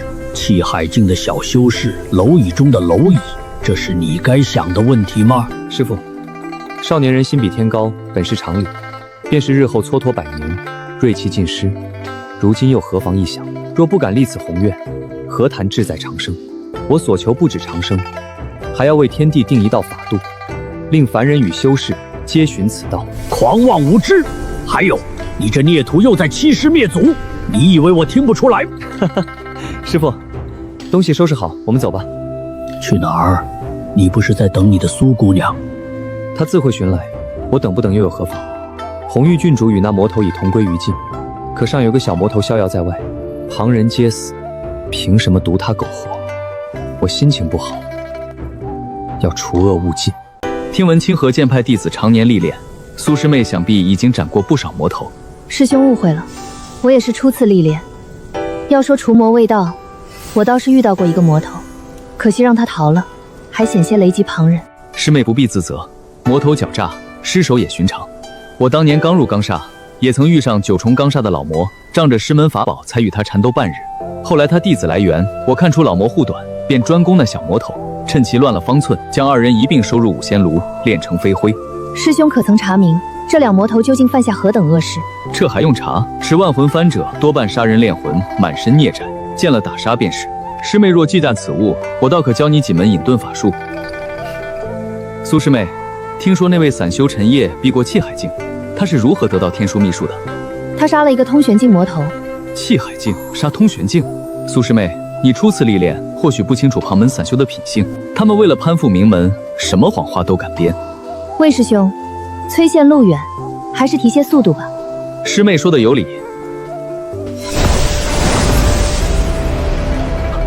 他的剑光怎会这么快？坏了，这下不仅人跟丢了，崔线在哪也不知。满城告诉，难道那些孩子已经不对？人人却暗带带笑，这到底是办丧还是在庆贺？苏姑娘，你总算回来了。比上次的茶好。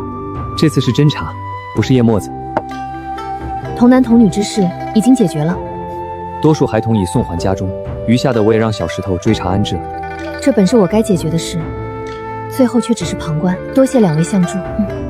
天武老人暗中操控朝廷，借童男童女行夺舍之术。红玉郡主虽难辞其咎，可最后与那魔头同归于尽，也算偿了自己的罪。所以这全城告诉是因为郡主之死？不是，郡主尸身都没留下，外人只当她失踪。崔县带孝是因为我杀了县令，那狗官强征孩童，害死不少人，我杀了他，又顺手清理了一批助纣为虐的官吏和地痞。可惜姜时月没找到，不知是跑了还是藏了起来。县令家人嚣张惯了，逼全城百姓为他带孝，可崔县百姓听说他死了，几乎人人都想大笑3声，于是便有了这副家家带孝、人人带孝的怪景。若我早些察觉，或许能救下郡主，也不必让先生冒险。苏姑娘，魔头作恶，何必怪到自己身上？郡主一心求死，神仙难救。至于我，也不是你的后辈孩童，而是修行之人。你我平辈论交，生死自担。先生说的有理，可师父教我，修行者当为天下苦难人鸣不平。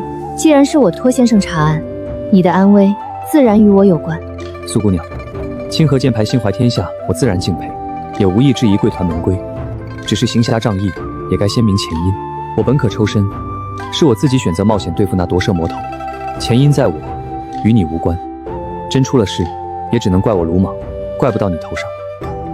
多谢先生解惑，此番历练能遇先生，是我之幸。崔县之事已了，先生往后有何打算？我一介散修，气海已成，下一步自然是壮大气海，准备踏入钢煞境。先生若有意，我可举荐你入清河剑派。掌门一赞赏先生，还命我转告先生所传秘术事关重大，清河剑派愿以法宝相谢。贵派掌门也听说我了，我这点底子骗骗苏姑娘上课，真见了清河掌门，怕不是一眼就被看穿。苏姑娘好意，我心领了。可我志在长生，未必守得住清河门规。不过分别之前，我还想求苏姑娘一件事。先生请讲。江时月那个小魔头跑了，此人作恶多端，若不除掉，崔县之事就不算真正了结。我想请你帮我找到他。先生所言有理，这一次我不会再让先生孤身犯险了。蓝姑娘，此事该有个了断了。若你有意，便随我们一同前去。等解决了江时月，也算为你报了仇。到时候你便可以无牵无挂，去过自己的日子。小姑娘，你若是无处可去，我可以为你寻一处落脚之地。清河剑派附近有不少富庶安宁的城镇，想要好好过活，并非难事。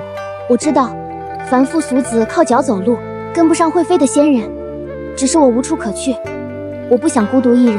道长，你能教我修行吗？我很能吃苦，我保证不会拖后腿，我什么都愿意。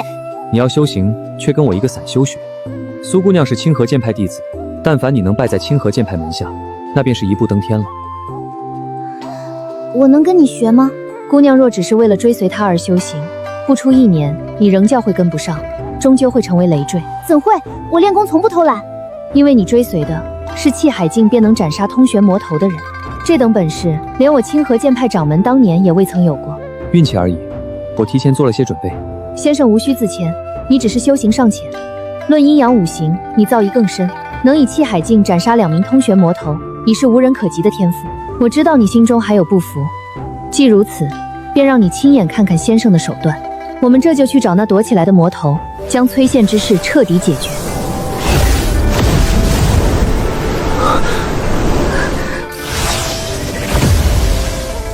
先生稍等，我这就将那魔头找出来。苏姑娘以剑气为阵，推算魔头行踪，这究竟是什么原理？具体如何，我也说不清楚。此术出自无量剑壁，借因果寻人。我曾在受害者尸骸上结阵，便能指向凶手所在。如今在崔县之上结阵，再借先生和蓝姑娘身上的因果，便能寻到那藏起来的魔头。这是将卜算之法融入剑术，厉害之处不止在卜算，更在于能让弟子习剑之时，自然而然掌握寻因问果之法。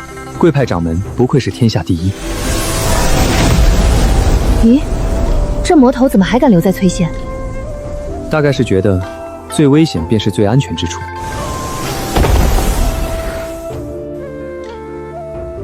我们这是等什么？仔细看先生的手段。火树无声息，尘埃不流转。这里不像客栈，倒像一幅画，原来是幻术。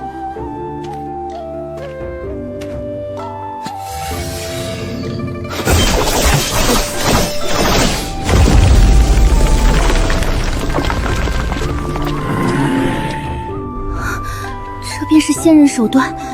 魅惑之术，魔头就是魔头，草菅人命只当等闲。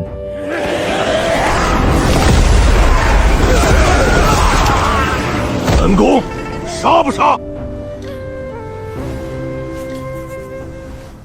你为何咄咄逼人？你究竟想要什么？都是同道中人，没必要拼个你死我活。华夏到了，什么都可以商量。谁跟你这魔头是同道中人？你敢说你不是魔门中人？难道你真以为假冒清河剑派弟子，便没人知道？这位就是清河剑派弟子，你不服，可以问问他的意见。你当我傻啊？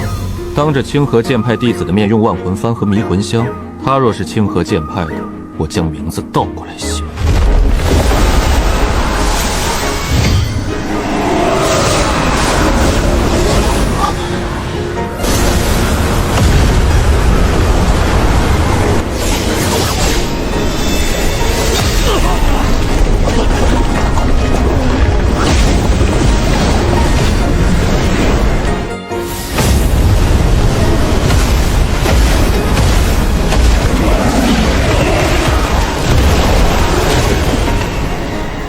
速速投降，入我万魂幡，好好忏悔你的罪孽。怎么会？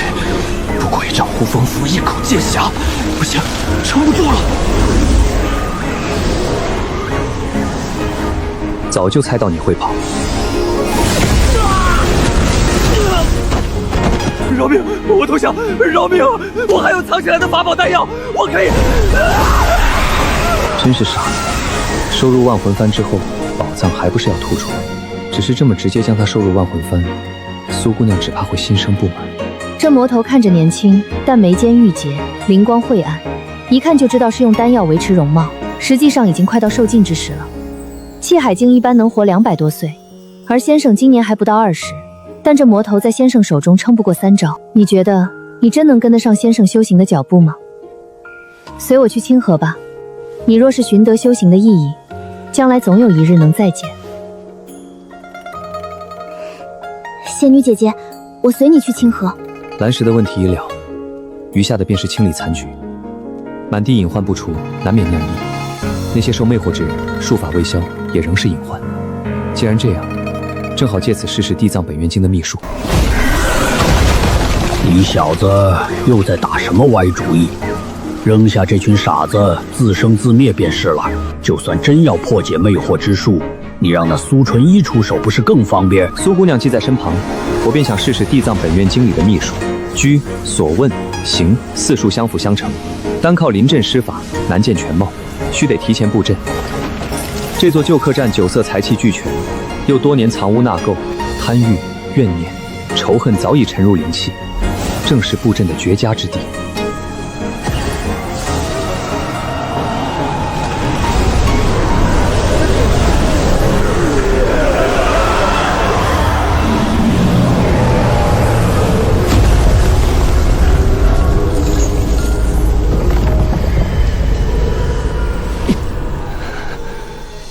如可之罪。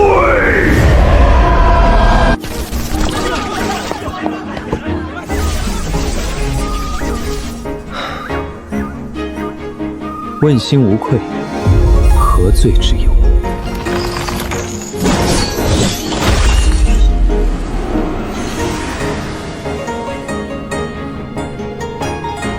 原来如此，这阵法不是先审旁人，而是先审布阵之人。若自己当真罪孽深重，刚才那一勾出的就不只是几缕愧意了。骗人容易，骗自己就难了。即使说着问心无愧，可终究还是对苏姑娘隐瞒了自己的出身。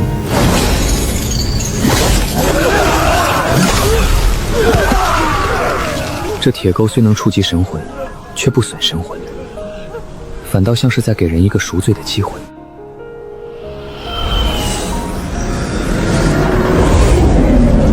大胆魔头，竟敢在闹市伤人！我焚香门魏长生，今日便替天行道。正道5大门派之一的焚香门，果然是擅长炼丹，连法宝都是丹炉。不能躲，护风符未必能灭火。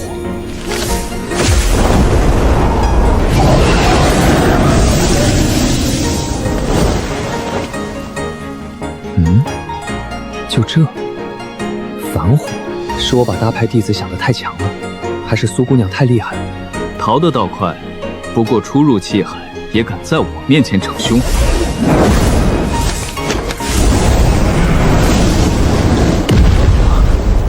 果然只是反火，既然这样，那该我呢？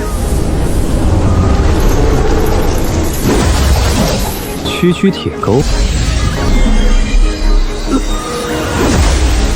怎么可能？我以钢煞淬体，寻常刀剑连皮肉都破不开。就是冲位了。还真够坚固，连划痕都没有。铁钩锁链安罪孽伤人，他一个正道弟子，怎痛得像要魂缠魄散？谁才是魔头？莫非是冒充的？上去将他扒了。恩公，你这神通好吓人，我身子发软，动不了。没想到这秘术还会震慑怨灵。道友莫怪，我只是为了自保。该死的魔头，我必杀你！你要做什么？你敢抢我焚香门的宝贝？道友误会了，谁也不知道修士的储物袋里能掏出什么。我这是自保。木属灵气充盈，怕是能唤出木刺贯穿我身。我暂时替你保管。胡言乱语，这是防身。阴沉木的，好东西，不对，好危险的法宝。火祭布加天蚕丝，水火不侵，也有可能把人裹住，一时三刻化为脓水，此物也危险。你敢？道友莫怪，我也是为了安全。你我初次见面，谨慎些总没坏处。道友切莫误会，我只是保证自身安全而已。看来道友对我误会很深啊！住手！我就剩一件了，这真不是法宝，就是绸缎而已。你不如给我个痛快！修士修的不就是长生吗？怎么还能把面子看得比命重？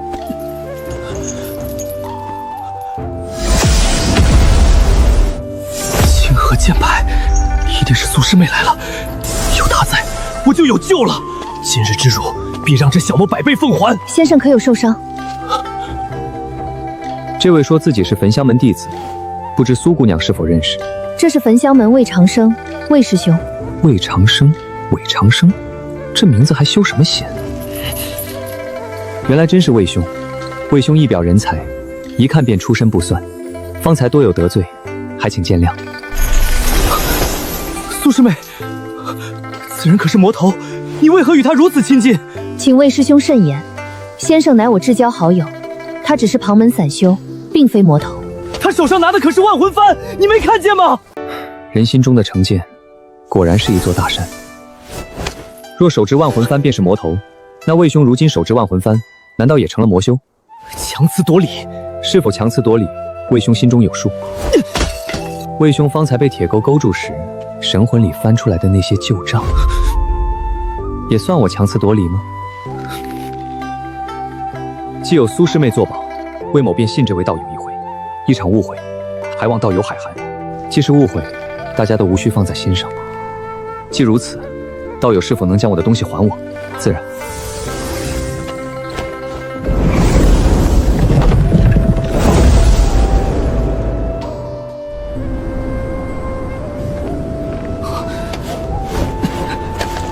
我的玄玉龙纹佩，我的保生丹，我的灵符，卑鄙小人！此仇不报，誓不为人。分赃时候到了，苏姑娘，这东西你应该用得上。先生是何时取下这些法宝的？散修嘛，总要懂些奇门杂术。这怕是不太好吧？无妨，算我送你。那魏长生见面便下毒手，要不是我有些手段，早已死在他炉火之下。他毫不顾忌，我自然也不能轻易放过他。我险些忘了告诉先生，魏长生此来是代表焚香门求传秘术的。秘术？你是说地藏本愿经？正是，此术对焚香门极为重要。若先生开口，这些法宝丹药都不算什么，往后修行所需丹药，焚香门恐怕都愿意奉上。我已经将此术送给苏姑娘了，你自行处置便是。先生赠我是先生大度，可机缘毕竟源于先生。焚香门若想求术，理应先问先生。不愧是清河剑派，佩服。不过焚香门为何如此在意地藏本愿经？名门大派秘术众多，总不至于缺这一门。焚香门认为这有可能是天书秘术之一，他们一直想集齐全部天书秘术，因此格外重视。天书秘术，师父从未提过这个，看来又是乡下散修的盲点。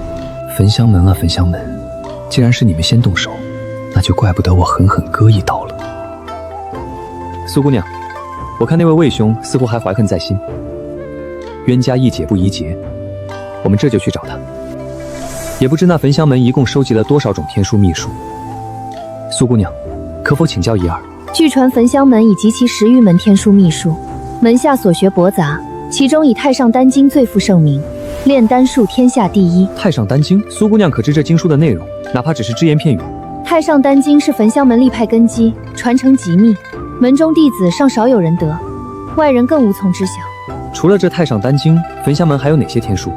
我所知有限，只听过灵虚真术、八门遁甲、鲁班书。焚香门弟子除修行外，还需兼学3门杂学，多半便出自医术、阵法、机关符咒这些门类。至于其他秘术，外人也只是猜测。飞了许久，竟然都没追上那逃跑的魏长生。苏姑娘，有什么不对吗？魏长生不应该跑得太远，除非他故意躲起来，否则我们早应该追上了。能否用那占卜剑术来找到他？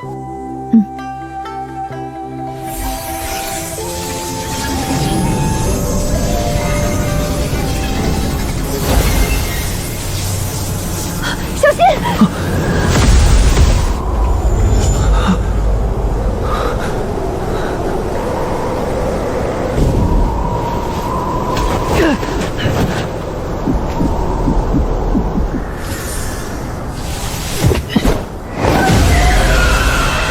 万魂幡果然好用，难怪魔修人惹一战，此宝攻守皆可，妙用全凭心意。别大意，你们招惹到大麻烦了。师傅，刚才怎么一回事？我也不知缘由，但见过类似情况。卜算之法若牵扯修为远高于自己，哪怕沾上一丝因果，便会遭反噬。刚才那道剑光爆开，便是反噬。反噬？苏姑娘也是通玄境，魏长生不过刚上，莫非他身边有高人，才引得卜算反噬？我也不知详情，你最好立刻丢下他逃命。修士最忌被人卜算，对方多半已有感应，随时可能找来。苏纯一尚无还手之力，你若撞上，必死无疑。师傅，你让我扔下苏姑娘逃命？不然呢？他是清河剑派弟子，或许还能活。你不过蝼蚁，对方随手可杀。扔下他，你尚有一线生机，还能去清河剑派报信求援。孽徒，如今真不是妇人之仁的时候，你的小聪明没有任何意义，你也该为我想想啊！师傅，请恕徒儿不孝。藩内诸位，请护我师傅周全，有多远逃多远。孽徒！道爷，我们要追上去吗？追个屁！追上去一起死吗？还不快跑！那我们往哪跑？往南，去清河，哪怕只有万一机会，去搬救兵。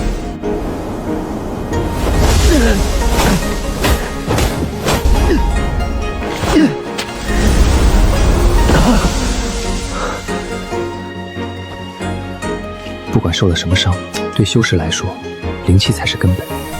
只要还能继续吸纳灵气，应该就能好转。苏姑娘，你感觉如何？剑气反噬，伤了经脉气海，不过并无性命之忧。也就是说，不能再御剑飞行了。抱歉，连累你了。苏姑娘，你都听到了。方才我只是灵气无法运转，并非完全昏迷。令师与你所说，我都听得见。瞒了许久，终究是纸包不住火。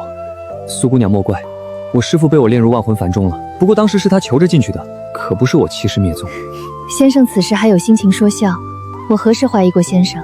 既然苏姑娘也听了我师父的话，那不知姑娘可有联络清河剑盘的办法？飞界传书，还不如我自己御剑飞行更快，而且这法术需要大量灵气支撑。我如今是用不得这个法术。那我们还是快走吧。虽不知那所谓的高人什么时候找上门来，但此地绝不可久留。先生为何不听令师所言，将我留在此处，确实是最好的办法。我是清河剑派弟子，一般修士也不敢对我如何。你太小瞧魔头的狠辣了。即便真有性命之危，先生留在此处也只会受我连累。司门早言此行必有凶险，掌门亦叮嘱我福祸相依。催线之事既已圆满，这货量也该到了。苏姑娘，方才剑气反噬，你尚且护我在身后，我又怎能抛下你？我此生唯一愧事，便是瞒了你师父之事。如今我问心无愧，道心澄净，若弃你而逃，岂非自生心魔？我需要3日时间，才能恢复灵气运转。先生认为，我们如今应当如何应对？也不知惹上的高人是谁。魏长生，既是卜算魏长生才招来反噬，要么是焚香门前辈，那以苏姑娘身份尚可保命；要么便是厉害魔头，那魏长生多半已遭不测。名门弟子若是身印，师门长辈应会有所感应吧。既然如此，焚香门或许已经知道魏长生死因，必定会派出门派高人前来调查。苏姑娘，我们去焚香门，或许路上就能获得救援。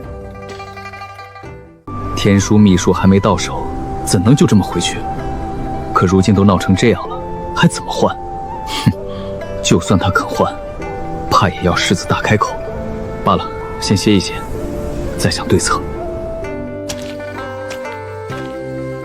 施主，贫僧问个路。当今佛门不过涅槃宗与慈心寺两支，这和尚乱发乌袍，既不像涅槃宗，也不像慈心寺，哼，多半是个撞了仙缘的假和尚，好狗不挡道。阿弥陀佛，贫僧本想问路，施主却恶语伤人，一看便知需要管教。今日正好渡你入正途，也算一桩功德。哼，邪门歪道，竟敢在我焚香门面前撒野！我看你是不知死活，这五仙炉便送你归西。好厉害的法宝，当真是狠辣无情。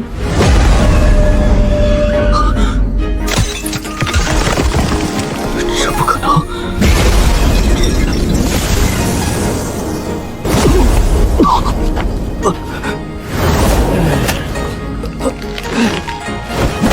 施主满身戾气，行事乖张跋扈，不如跟贫僧念经，好降服心中之魔。我是焚香门弟子，你敢杀我，必将身受万劫而死。阿弥陀佛，佛眼之下众生平等，焚香门弟子也好，路边野狗也罢，贫僧皆一视同仁。来，施主跟我一起念阿弥陀佛，愿众生离苦，皆得安乐。这和尚既不敢动我，必定还是忌惮焚香门。待师门长辈赶到，定要将他千刀万剐。清河剑法，这崔县何德何能，惹来这么多名门正派的弟子？那是我苏师妹，清河剑派与焚香门乃世交，她定是来寻我的。你若不放我，便是同时得罪两派。清河剑派那位掌门确实是不好惹啊，不过贫僧又不是招惹清河剑派，贫僧这是日行一善，为你消灾解厄呢。快随贫僧念经，等你念完了，我还有话要问你。焚香门弟子宁死不屈，你要问便问，我绝不念你的魔经。你这滑头，难道不是该说要杀便杀吗？我念，我这就念。阿弥陀佛，阿弥陀佛。这才对嘛。贫僧日行一善，你好好接着便是。贫僧问你，你何时到此？可曾见过一个法号苦厄的和尚？没有，我刚到此地，还没到一天，不曾见过什么和尚。竟然算到贫僧的头上，看来那清河剑派的弟子还真是来找你的。你说你刚来崔县，但我却听闻崔县与清河剑派有些纠葛，已经持续了不少时日。不知道，我真的只是刚到崔县，从未见过什么苦厄和尚。对了，崔县之事是有人冒充清河剑派，掳走童男童女。苏纯一奉命查探，已来过数次。若苦厄和尚真在此地，他定然见过。唉，若是真让他碰上清河剑派的弟子，估计已经丢了性命。对，清河剑派向来辣手无情，多半是苏纯一杀了苦厄和尚。苏师妹修为在我之上，未必挡不住这疯和尚。你说的有理，缘法玄妙，随口一问，竟得线索。阿弥陀佛，善哉善哉。莫慌，贫僧又非抽魂炼魄的魔头，方才念经之后，施主可觉戾气消了些？有，多谢大师指点，我日后定当将你千刀万剐，扒皮抽筋，让你神魂永生永世被劫火炙烧。哈哈，这才是你的心中所想吧？在贫僧面前，你可以不说话，但可不能撒谎骗我。你对我施了什么法术？这不是法术，是规矩。你随贫僧念了经，便算半个出家人。出家人不打诳语，想说谎先还俗。过几句经文，便能种下禁止。这和尚的修为绝不止同玄。大师饶命，我真没见过苦厄和尚，我既不能撒谎，所言自然句句是真。我信你，你确实没见过苦厄，不过你清河剑派弟子或许见过。贫僧不善不算，只好劳烦施主引路了。大师，我也不知道那苏纯一身在何处，你刚才都看到，他剑光之快，我根本追不上。无妨，贫僧并非让你亲自去追。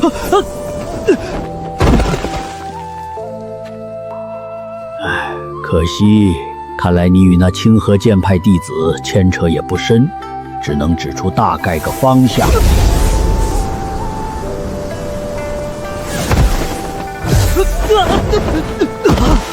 咦，怎么换方向了？这边是焚香门。清河剑派的弟子跑去焚香门，难道是要报信儿？这是又是他们！若不是这两人，我怎会落到这步田地？这里竟是苦厄和尚的葬身之处。他们杀了苦厄和尚，还立碑。阿弥陀佛，惊扰了亡者，罪过罪过。这草人可不简单啊！清河剑宗的弟子有这般手段，真不愧是天下第一门派。不过是不入流的厌胜之术而已。刚入门的修士都会，有什么了不起？你就不想想，为何这草人会在此处？我们为何会在此处？是他们故意留下的。他们？你可没告诉我是两个人。你从头到尾说的都是清河剑派的人，想来这另一个就是这位散修陈烨，对吧？不错，我猜也是两个人。不管是谁做的草人，对方都是聪明至极。他料定贫僧不善卜算，便以染血草人作引。至于石碑前，诱贫僧寻到此地，这是豪赌，但他们赌赢了。短短时间能算到这一步，还敢冒险，胆大心细，确是个人物。那也是愚蠢之举。此物正如那本命法宝，正好可以施展淹圣之术。我若是对这草人下咒，他们反倒要遭了暗算。那你可以试试。你们也该尝尝被折磨的滋味。不好，有毒！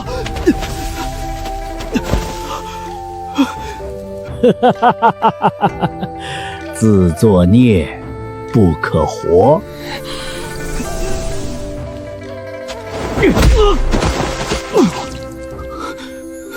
亏你还是名门正派的弟子，连这草人的精妙设计都没看出来。你以为他只藏了毒？错了，这草人符文精巧，一碰即碎，根本咒不了人。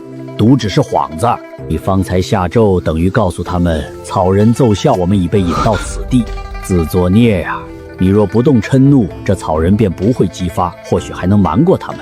哼，往后一路怕都是这种草人，能不能追上就看运气了。至于你，怕是要摔成烂泥喽。先生，我已然无碍。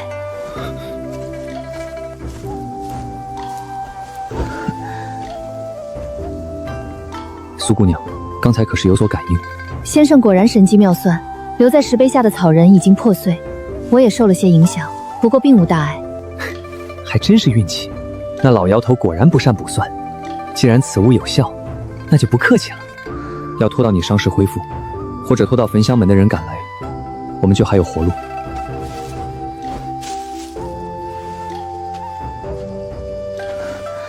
走。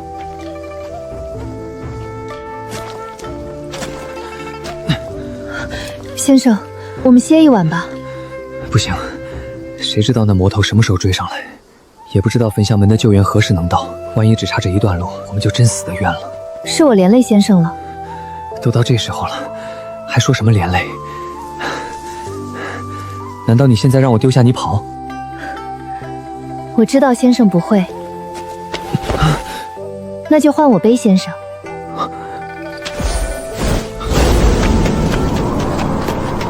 原来苏姑娘能跑这么快，这一整天拖慢脚步的竟然是自己。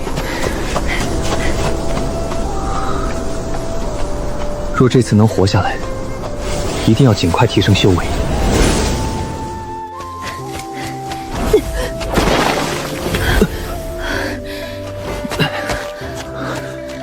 苏姑娘，你怎么了？又有草人被毁了，也算是好事吧。这说明那人又被我们骗了。不对，正常人最多只会上一次当。第一个草人藏了毒，对方若是已经吃过亏，第二次就算找到草人，也该知道不能乱碰。除非……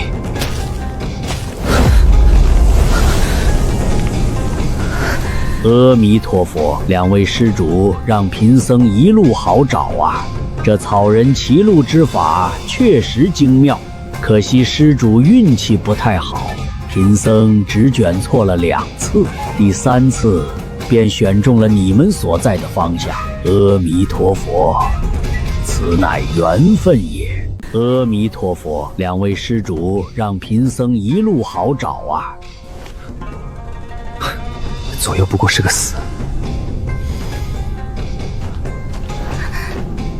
阿弥陀佛，大师追了一路，见了我等也不直接动手，想来是有话要说。你便是散修陈业，这一路上的算计都是出自你手？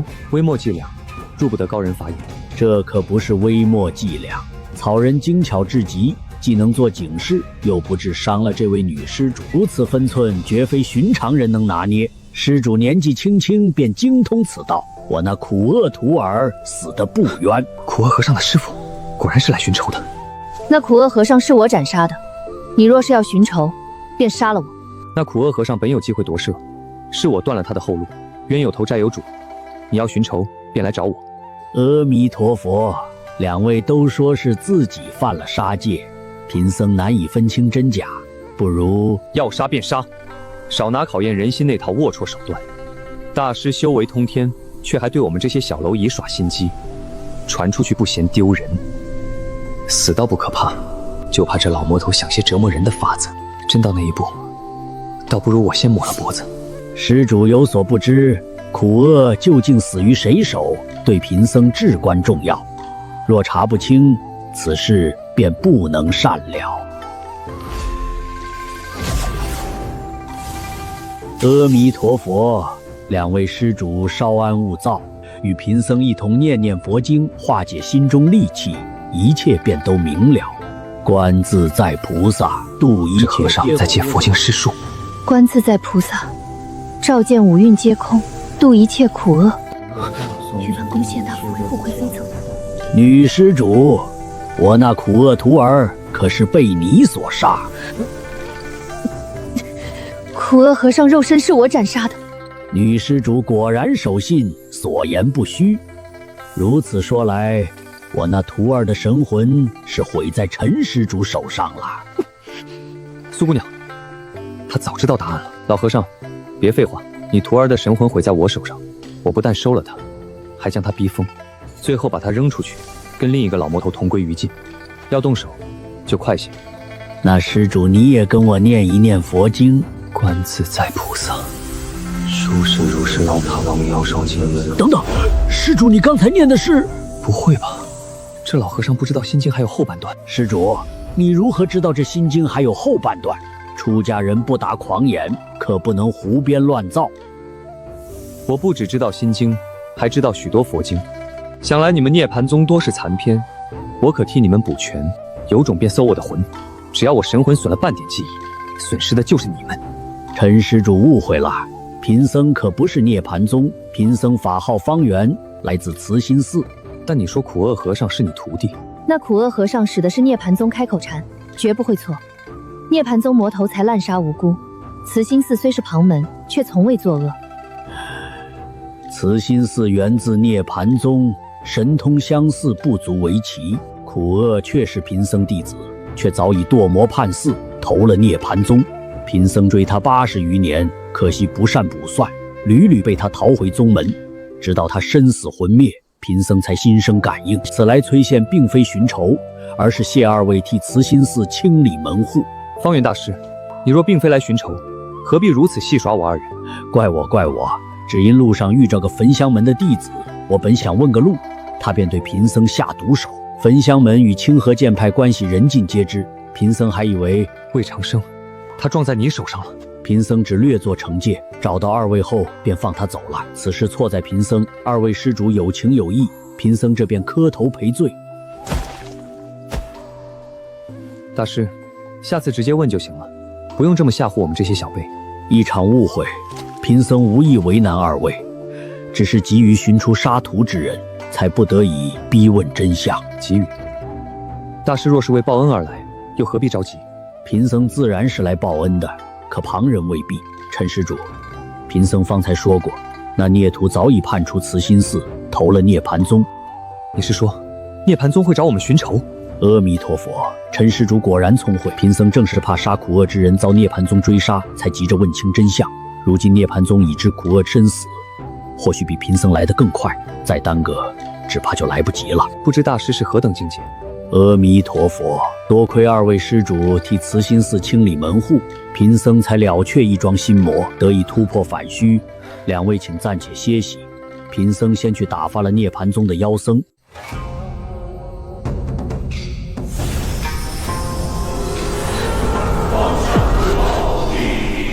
阿弥陀佛，该放下屠刀的是你们才对。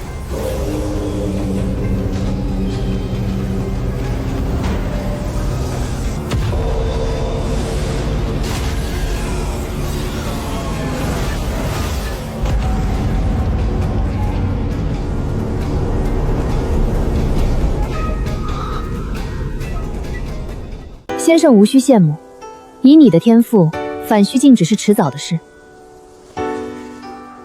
苏姑娘的伤势已经恢复了。方圆大师丹药有奇效，我已经彻底恢复。此番遭难，反倒是让我修为更进一步。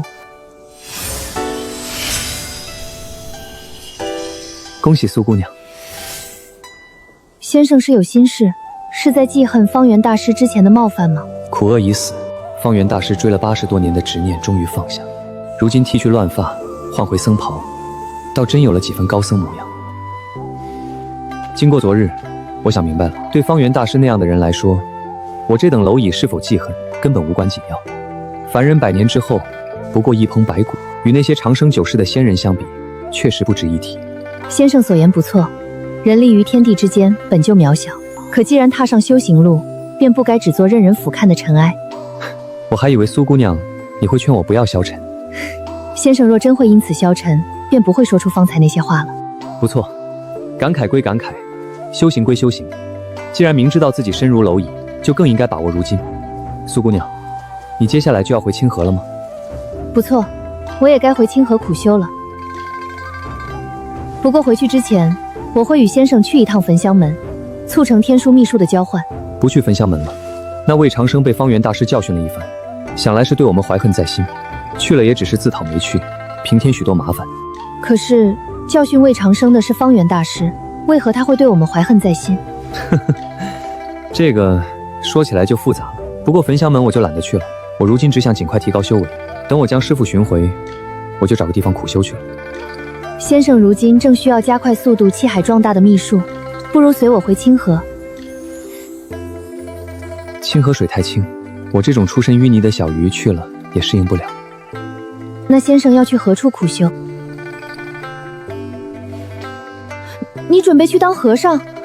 我不是，只是慈心寺毕竟是旁门。苏施主，这话贫僧可不能当听不见。方圆大师，我并非有意冒犯。无妨无妨，苏施主所言也不错。慈心寺毕究是旁门，只有涅槃宗这等魔门坏了佛门弟子的名声，被世人误会也不奇怪。不过慈心寺一心向善，还请苏施主回到清河派时，能为我慈心寺长青一二，不要让贵派掌门误会。陈施主，我看你并非想要出家，相逢即是有缘，不妨开诚布公地聊一聊。大师慧眼，我只是想用心经换取慈心寺的宗门秘术。如今我刚到气海境，需要一门能加快气海壮大的秘术，想来慈心寺应该也有，只是不知道能不能换。能换，如何不能？不过不需要换。不需要？当然不需要。贫僧说了，此番来寻两位是为报恩而来，若是陈施主需要这个，送你又何妨？只不过慈心寺的修行之法多有忌讳，未必适合施主，而且肯定是比不了清河剑派与焚香门的秘术。大师客气了，对我这散修来说，能有就不错，哪能挑剔。不过这心经全文，难道大师不要吗？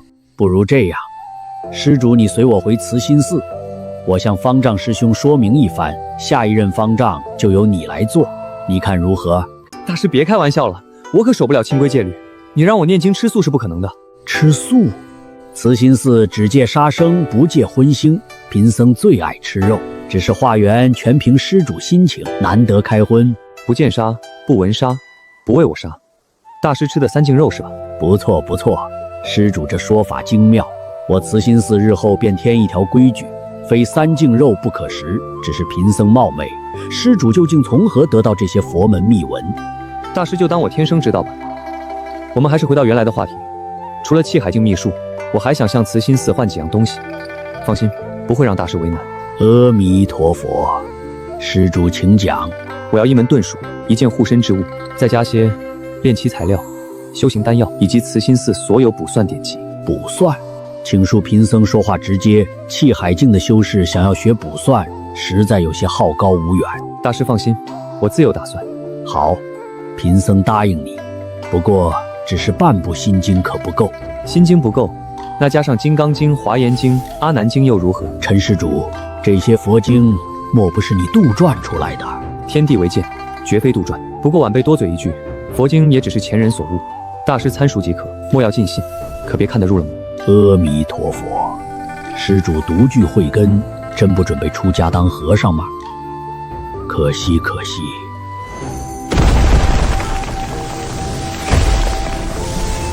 这就是反虚境，化腐朽为神奇的本事，当真是跟仙人一样。贫僧未带典籍，只能先默写一份。卜算之术贫僧不通，待回寺后再替你抄录，连同丹药材料一并送来。只是护身神通，施主修为尚欠，贫僧一时也想不到合适的。大师，你可曾听过开口禅这门神通？当然知道，涅槃宗与慈心寺各有类似的传承，只是非佛门弟子怕是用不了。因为这门神通本质是向佛陀借力，非佛门弟子若要修行，怕是会受佛陀责罚。大师，我说的对吗？阿弥陀佛，施主知道便好。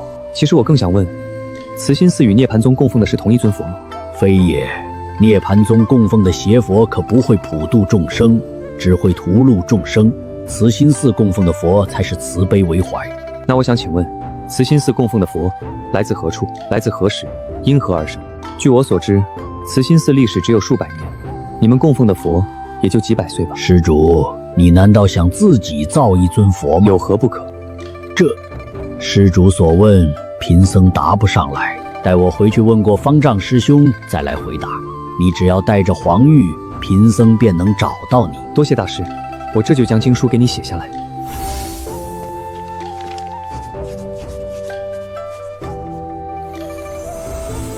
贫僧这就赶回寺中，两位也尽快离开。昨夜贫僧击退了涅槃宗云心和尚的3重法相，那一掌虽够他休养100年，但涅槃宗未必不会再派人来。若有需要，贫僧可护送2位。大师护送先生即可，我伤势已经恢复。也对，清河剑派的御剑之术天下无双，寻常修士确实追不上。陈施主，你又准备去往何方呢？我需要先沿路返回，找到我丢失的法宝，然后既然是散修，自然是四海为家。或许随便找个偏僻之地闭关苦修吧。若是如此，贫僧建议施主去白海谷，那里离慈心寺不远，也好有个照应。而且白海谷向来欢迎散修，如何？找了2日，又求着方圆大师带我飞遍崔县附近，可到头来还是连师父半点踪影都没寻到。师父，保重，请大师送我去白海谷吧。阿弥陀佛，请施主节哀。修行之路总有别离，贫僧还记得刚开始修行时，父母还常来慈心寺看望。等到我一次闭关出来，便只见到2座老坟。大师不会安慰人的话，倒也不必勉强。阿弥陀佛，那贫僧为你念念佛经。大师，我会的佛经比你多。那贫僧……大师，你还是跟我说说这白海谷是什么地方吧。白海谷从前不叫白海谷，而叫白海谷。是赤炼圣教的旧地，那时谷中白骨成山，名字便是这么来的。赤炼圣教，18魔道门派之一。正是。后来赤炼圣教覆灭，那里便空了下来。散修们看中谷中灵气浓郁，又有不少旧阵法和炼丹炼气之所，便陆续聚了过去。魔门就地，正道5门就这么放任散修站着？起初自然也乱过，散修多了，争斗便多。后来正道5门出面立了规矩，又布下阵法约束，这才有了如今的白海谷。白海谷有正道5门立下的规矩，只要进了白海谷，就不怕涅槃宗追杀了。慈心寺也有弟子在白海谷常住，算是一种历练，我会给他们打个招呼，若有什么麻烦，他们不会袖手旁观。多谢大师，只是还不知白海谷离此有多远。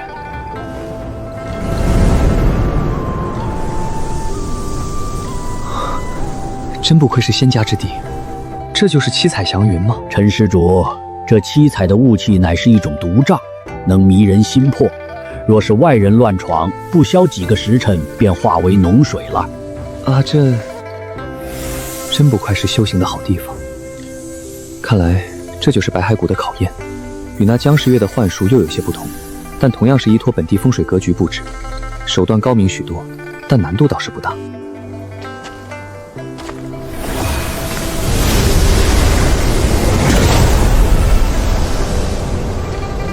归藏64卦困龙局，坤位阴爻，初六履霜。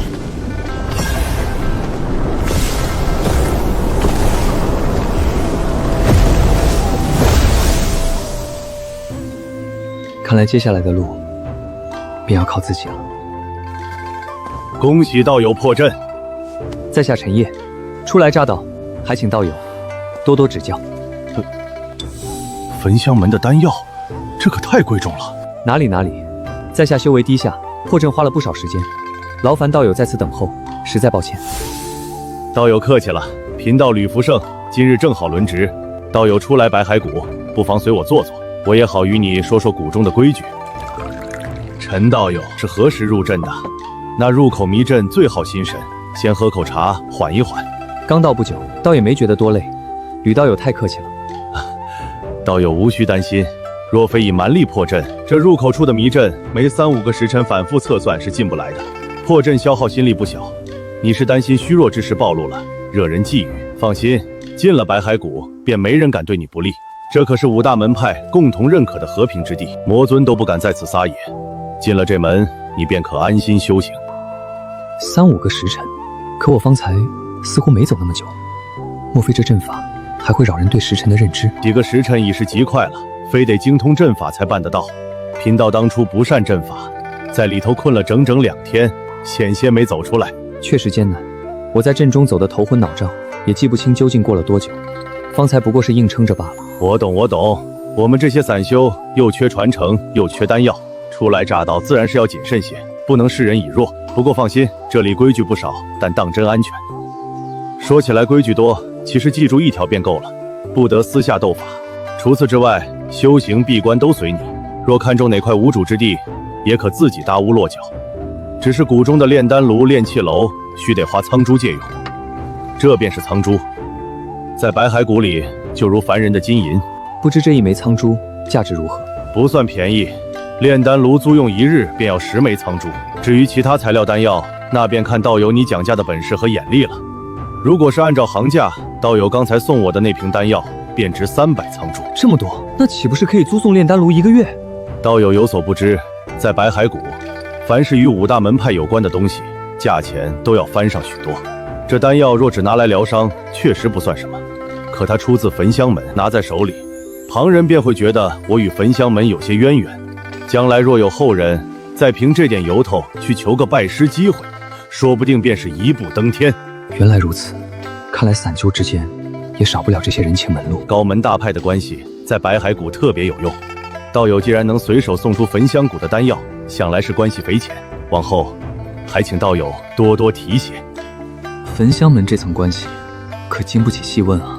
好在苏姑娘临走前又留了一块清河剑派的玉牌，有清河剑派这份情分在，往后应该能少些麻烦。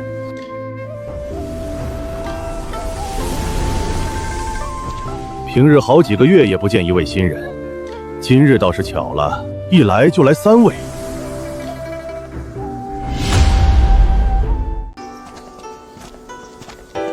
这身衣裳，焚香门的服饰啊！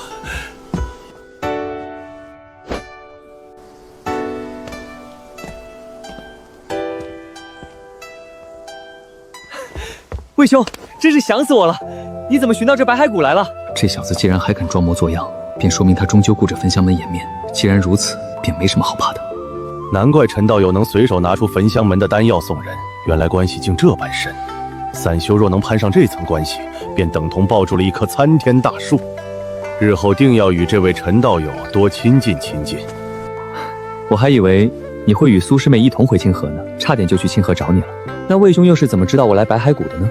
而且时机来得这么巧，你猜？忙着修行呢，没那闲工夫猜。陈道友果真忙得很，竟连自家最珍重的宝贝都能弄丢。看来此物对陈道友至关重要。既如此，不如用它来换你的天书秘术，如何？成交。看来是我小瞧了此物价值。如今你急着交易，我倒不急了。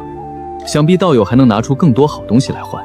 魏兄，你险些便骗到我了，真的，就差那么一点儿。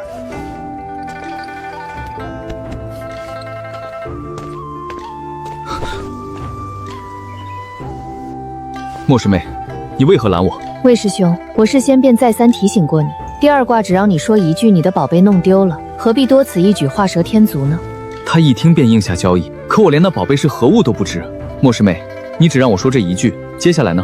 难道不继续追问，他就不会起疑了？卦象所示，第二卦只到此处，你只需说出这一句，而后闭嘴即可。莫师妹，我知晓你天赋异禀，可你每日所算的3卦，仅有1卦必定为真。第1卦已算准他抵达白骸谷的时辰，第2卦却只让我说这么一句没头没尾的话。至于第3卦，你说他会主动送上天书秘术，分文不取，如此离谱的卦象，叫我如何信？魏师兄，卦象如此，你要信便信，不信便随你。那按照你这第3卦所说，我什么都不用做，在这里等着就行了。好吧，既然师妹如此笃定，我便等上几日。不过我虽不去寻那陈烨麻烦，却可暗中查一查，那狡猾之徒确实是丢了什么宝贝，否则刚才不会是这种反应。若能查到线索，说不定师妹第3卦便真应了，届时拿住她的软肋，还怕她不双手奉上天书秘术？魏师兄，你尽管去做，我只会算卦解卦，旁的不敢多言。魏长生若真拿住了师傅，听我愿意天书秘术交换，早该顺势答应。可他非但没有惊喜，反而急着转移话题，分明是在诈我。若是我有河道修为，方才便直接拿下魏长生，狠狠搜他的魂了。说到底，还是修为不够。以我如今区区气海境，就算知道师傅落在谁手中，也做不了什么。眼下最要紧还是先提升修为。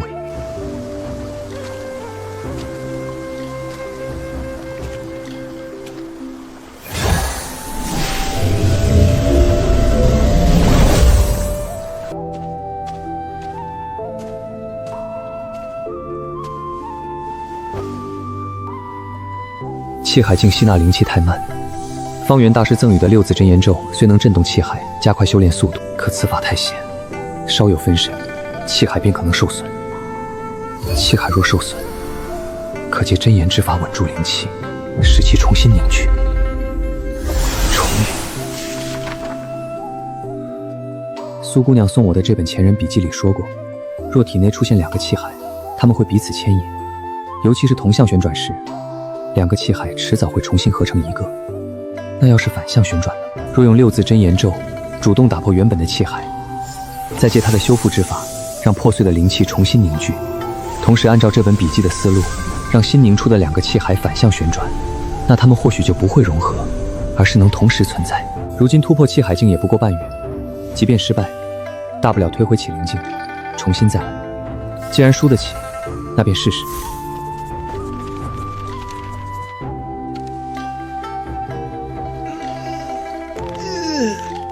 这一夜倒也不算白熬，再推延几日，等雏形定下来，便能先试着修炼，到时候边练边改。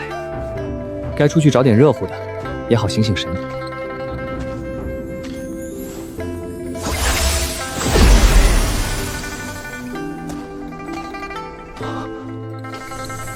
道友初来乍到，若得空，可到下段谷万福洞做客，吕福胜留。吕福胜，先前接触下来，此人还算不错，正好让他带我熟悉熟悉这白骸谷。只是这下段谷万福洞究竟在何处呢？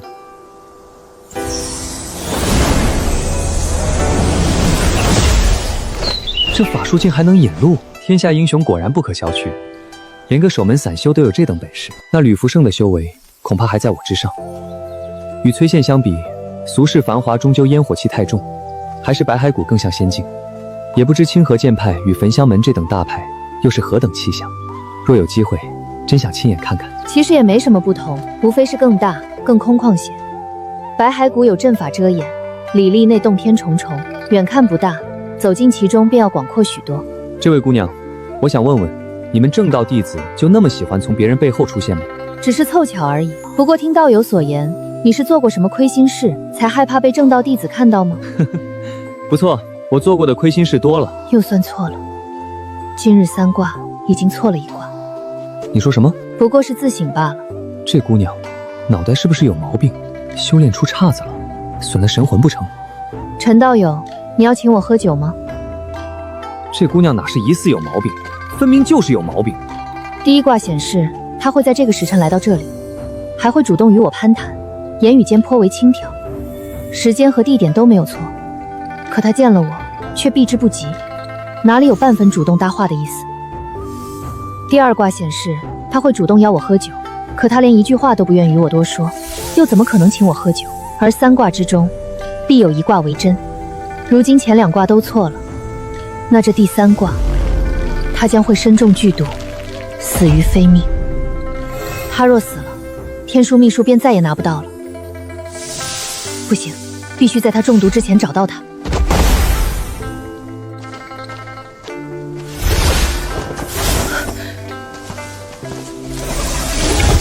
以他的修为，应该很快就能追上，距离怎么反而变远了？他竟是利用了白骸谷的阵法，怪不得他入谷时间如此之短。明明我已算好了，能比他更早一步入白骸谷，但我与魏师兄都落在他的身后。此人乃是难得一见的修行天才，若是能加入焚香门，成为天宫堂首席弟子，指日可待。眼下也不知道他跑哪儿去了，算了，随便找个方向碰碰运气吧。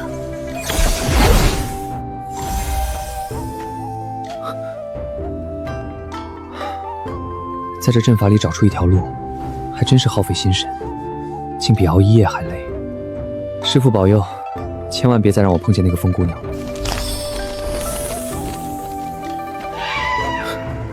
白骸谷不是禁止私斗吗？这是什么动静？难道是吕福胜出事了？刚请我去洞府做客，总不能见死不救。先看一眼，能救便救，打不过就立刻回去叫人。预警禁止。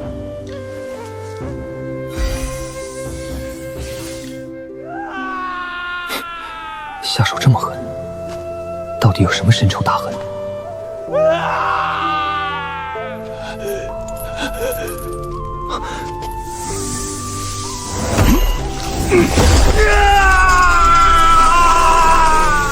吕福胜，这是什么古怪场面？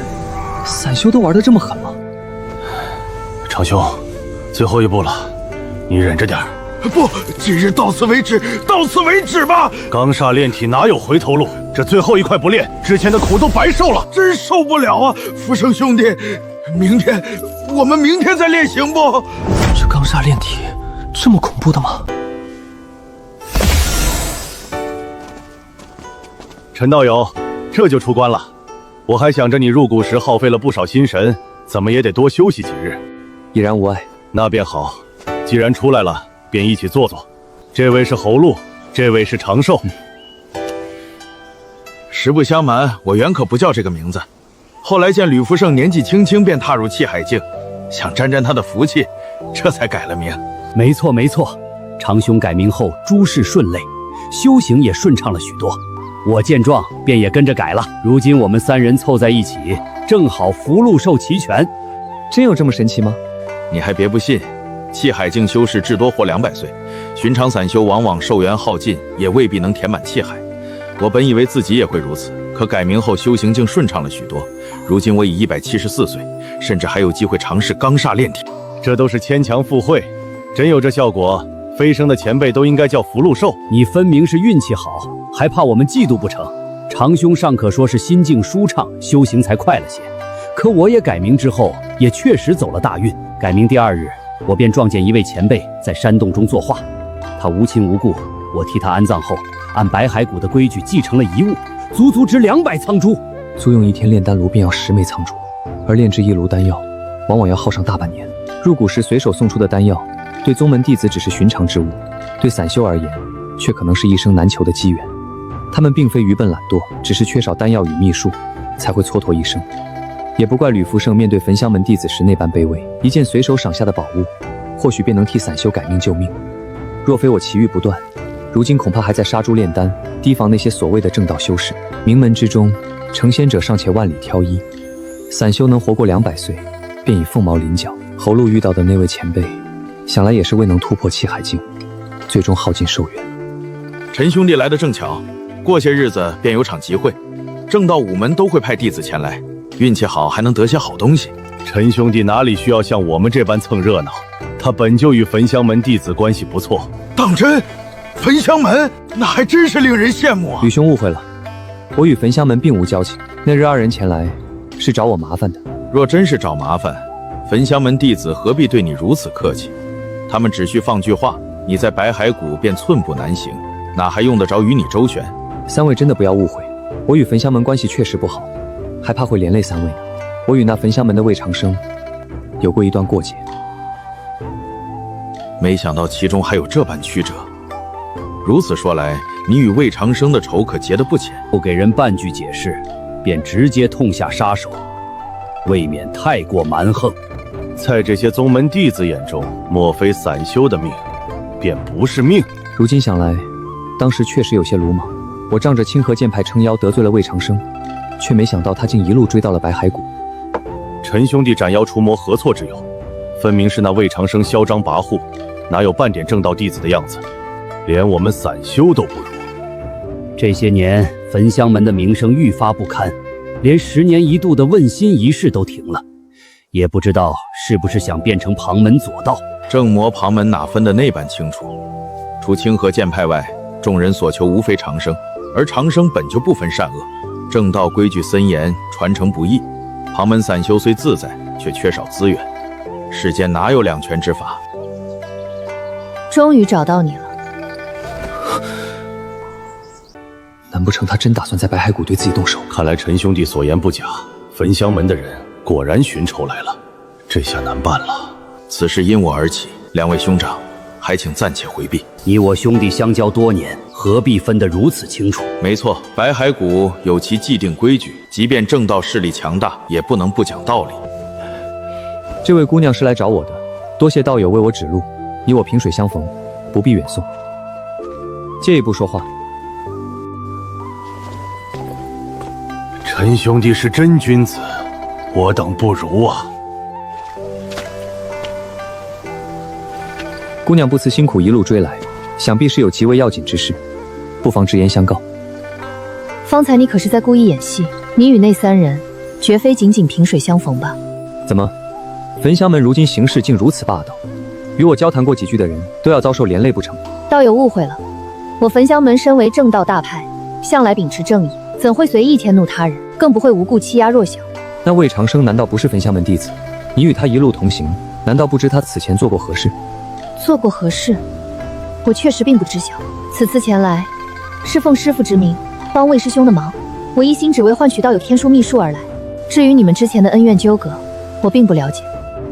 事情是这样的，之后的事，你应该也清楚了。魏师兄对此只字未提，他只说你手持万魂幡，疑似魔门之人，还说清河剑派的苏纯一被你迷惑，处处为你撑腰，致使他无法查明真相。焚香门规模庞大，门下3山5堂。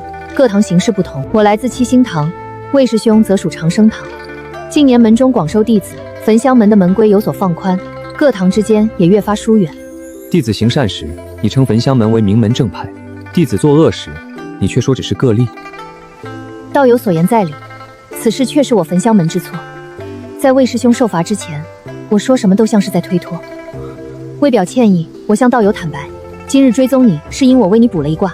卦象显示你今日有性命之危，我只是想在你遇险之前与你交换天书秘术。算卦？姑娘所说，可是卜算之术？不错，你的行踪正是我卜算所得，否则又怎会在你入谷之时与你相遇？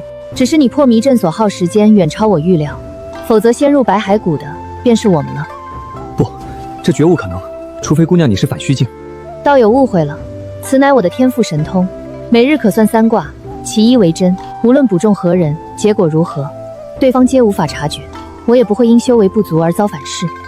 天赋神通，道友是通玄镜，在我记事起，便已有为人卜算的本领。师傅说这是天生神通，等于将通玄镜才能领悟的本事提前拿到手了。姑娘说我有性命之危，这危险究竟来自何方？我只算到你会身中剧毒而死，但具体如何中毒，卦象未曾揭示。时间地点呢？今日之内，地点不知。姑娘此言差矣。若我现在滴水不进，立面不沾，熬过一日，还会中毒吗？若此卦为真，无论如何躲避皆无用。我曾算出同门死期，纵有掌门亲自守护，也未能避过死劫。等等，姑娘，你说每日3卦，其一为真，那另外2卦呢？另外2卦已经证明为假。怎么就证明为假了？你先告诉我，你算到什么了？第一卦，我算到你会对我有些冒犯之举。第二卦，我算你会邀我饮酒。可你我相见时，这2卦皆已落空。道友能体谅朋友，不使人为难，足见君子之风。想必第3卦必会应验。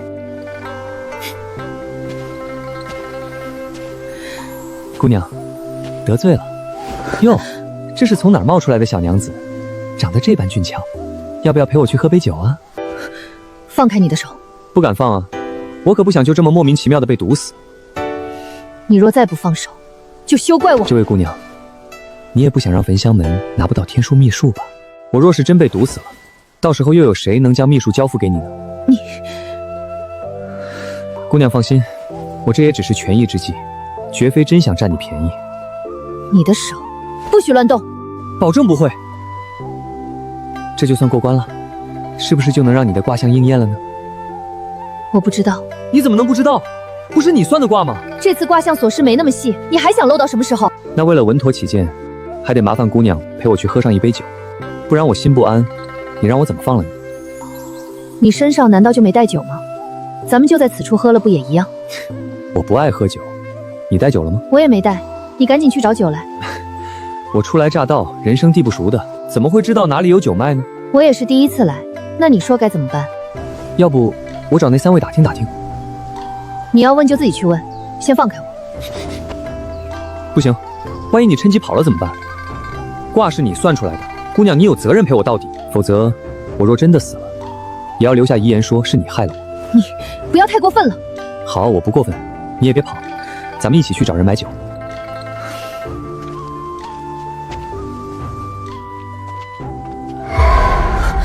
何人在此行凶？你们3个就那么勤奋吗？才离开多长时间，这又开始练上了？他们这是在刚煞炼体呢。刚煞炼体？哦，他们没有金刚散。金刚散，这是何物？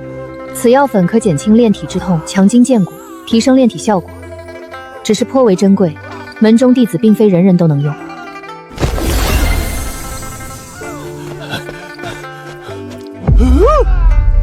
陈兄弟，这就是你说的跟焚香门有仇怨？其中缘由，回头与吕兄细说。我此番折返，只想问吕兄是否有酒。酒？没错，不管是何种酒都可以，恳请吕兄借我一坛。我向来对酒不感兴趣，自己也不怎么喝酒。你们若是想要寻酒，恐怕只能前往庆云坊了。庆云坊？庆云坊是离此最近的坊市。白海谷除散修外，也住着些凡人。他们设立坊市，为修士提供各类服务。虽非集会之日，但坊中的酒肆照例应当营业。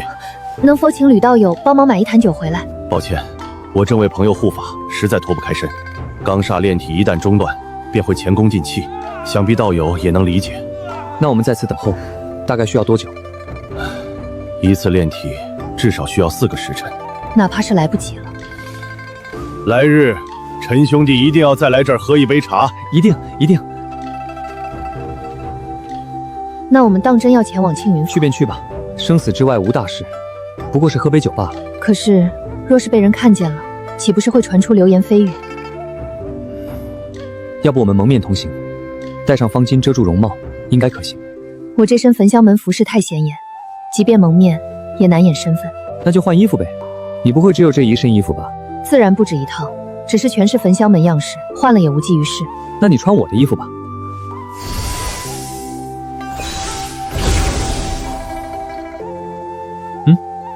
方才你怎么没想到？若我早些换装，刚才也不至于那般难为情。我刚才心里着急，也没想到，实在抱歉。唉，罢了，此事谁也未曾料到。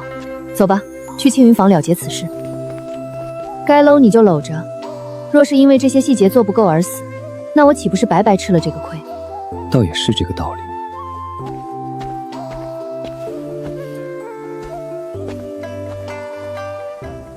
之前多有得罪，实属无奈之举。这杯酒算我向你赔罪。等我们喝完这壶酒，便算是卦象应验了。姑娘这卦算得太准，太吓人。我为了活命，才不得已而为之。不是我算得吓人，只是命运如此。凡事若都信命中注定，那修行便没了意义。我知每日3卦，只有1卦为真，可在卦象出错前，我只能信命。卜者若不信命，还算什么卦？若今日卦中死的是姑娘自己，你也会信吗？所以我从不算自己。师父教我卜算之术时便提醒过我，卜者不算己，否则必生祸端。姑娘能否教我卜算？你想学，这可不容易。寻常人若无天赋，任你修为再高，也入不了门。姑娘若愿意教我，那天书秘术我双手奉上。啊，不是说好了，等你度过此次死劫，便将秘术交给我吗？我什么时候说过？你明明说，如果你死了，天书秘术就……等等，你骗我！现在才后悔，姑娘不觉得晚了吗？难道真想白白吃亏，最后什么都拿不到？洗魂花生于魔尊尸骸，稀世难寻，便是通玄境前去采摘，也是九死一生。你们拿它换我的天书秘术，这其中的分量，你应该清楚。只要我教你卜算，你就会将天书秘术交给我，不会再反悔了吧？当然不会，我陈烨答应过的事，向来言出必行，绝不反悔。不对，若你毫无卜算天赋，迟迟无法入门，我岂不是白费功夫？可在学之前，我也不知道自己有没有天赋。我有办法，若你能在酒喝完前打开铁球，便算有卜算天赋。天干地支，还有8卦方位，这些小格子，难道是一道机关？看来你确实学过一点。铁球上的天干地支顺序已乱，只需重新排正，铁球自会开启。在这壶酒喝完之前解开，应该足够了吧？若解不开，也别怪我，天书秘术照样归我，大不了补你几瓶丹药。这机关锁莫不要数日才能解开？你想骗我跟你赌？怎么可能？你若不敢便罢了，连这机关都解不开，更别说学卜算。名门弟子都这般没见过世面一样，如此拙劣的谎话，也敢拿来骗人？这铁球倒是做得精巧，数层转轮彼此相扣，竟能排出几百种不同规律，有点意思。等会儿解不开，看你还能找什么借口。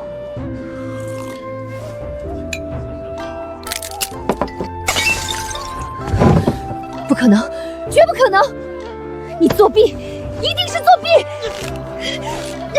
别摇了，再摇下去，我这条小命可就没了！不可能，你肯定作弊了！就这么一会儿功夫，你绝不可能这么快解开这铁球。真不是我作弊。还有，你别这么激动，旁人都看着呢。你究竟是怎么解开的？这铁球本来就已经复原了7、8成，只剩下平辰、丁申、准亥几个位置不对，而且其中乾、兑、离3卦，正好给我指明了转动方向。你绝非普通散修，如此聪慧，究竟师承何门？你当真想知道？那是自然，既要学我的卜算之术，便该坦诚相待。唉，既然姑娘这般执着，非要知道，那我也只能如实相告。实不相瞒，我这一身所学，皆源自织网。织网不过是个无名小派，姑娘没听过也正常。你该不会又在骗我吧？我对天发誓，所学皆出自织网，绝无半句假话。他说的这般认真，或许不假。回去让师傅算算，修行界还没有师傅算不出的事。姑娘既答应我解开铁球，便传授卜算，如今该兑现承诺了。既然你已经学过天干地支，我便不再赘述，这是最基础的卜算之法，好好记住，能记多少便记多少。敬神喜、玄真、福星、破字、禄库、八极。怎么领悟越深，手便越发随心？不好！稳住！竟只短短片刻，便险些被抽空。别太大意，卜算之术并非气海境能够支撑。你的天赋再好，体内灵气不足，哪怕只是卜算明日的天气，也能将你抽干。卜算之术有3大忌讳：第一，不可算自身吉凶；第二，事不过3，同一件事，不可卜算超过3次。第3，师妹，你在这里做什么？莫师妹怎会和那散修如此亲近？她不是向来拒人于千里之外吗？这少年什么身份？连焚香门的弟子都能弄上手啊！这流言蜚语怕是压不住了，传回焚香门又是麻烦。明明是他有大凶之兆，怎么倒霉的却是我？都这时候了，还占我便宜？焚香门的魏兄，别师妹师妹的叫得亲热，我们与你只有一面之缘。这是我师妹，不是你的师妹。别以为你是焚香门弟子，就可以对我们纠缠不休。我们敬重的是焚香门的威望，可不是怕了你。请回吧，别在这儿搅了我们喝酒的兴致。这少年好大的胆子，竟敢当众顶撞焚香门弟子！可惜还是太年轻了。焚香门何等势力，哪怕不亲自出手，只需放句话，自有无数人替他们收拾这小子。他竟3言2语便扭转局面，将我从流言中摘了出去。再闹下去，只会坏了焚香门的名声。可明明是他们举止暧昧，怎么反倒成了我欺男霸女？既然已经闹大，那就谁也别想置身事外。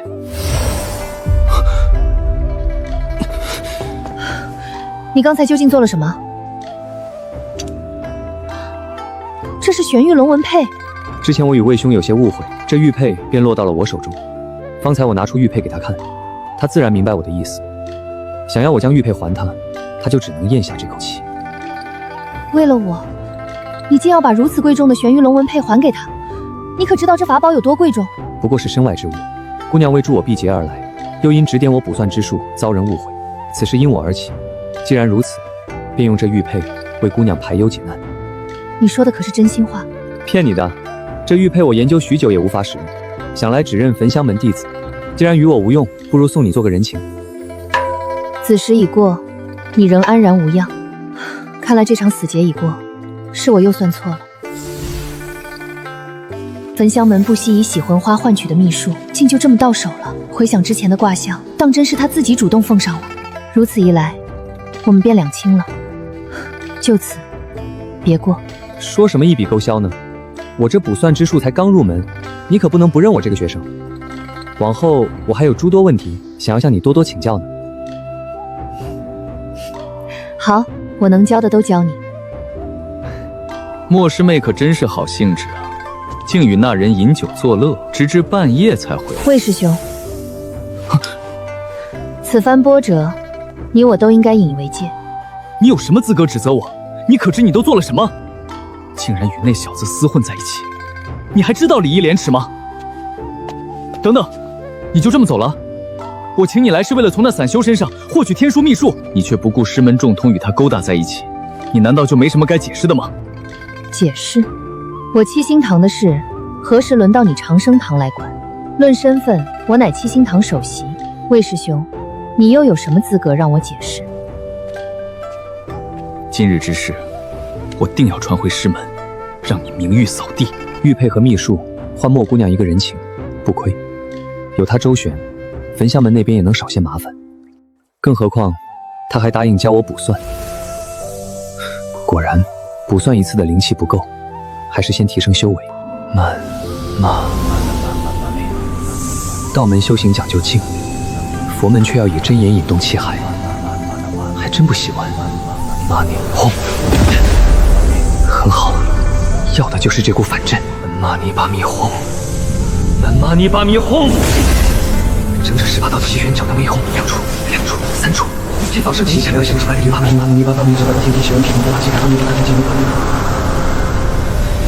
原本只准备凝聚4个，没想到竟碎出了18个，必须重新排列，否则根本无法稳定。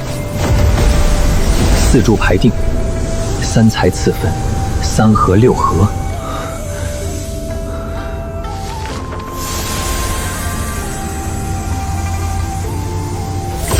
就是这里。玛尼巴美红。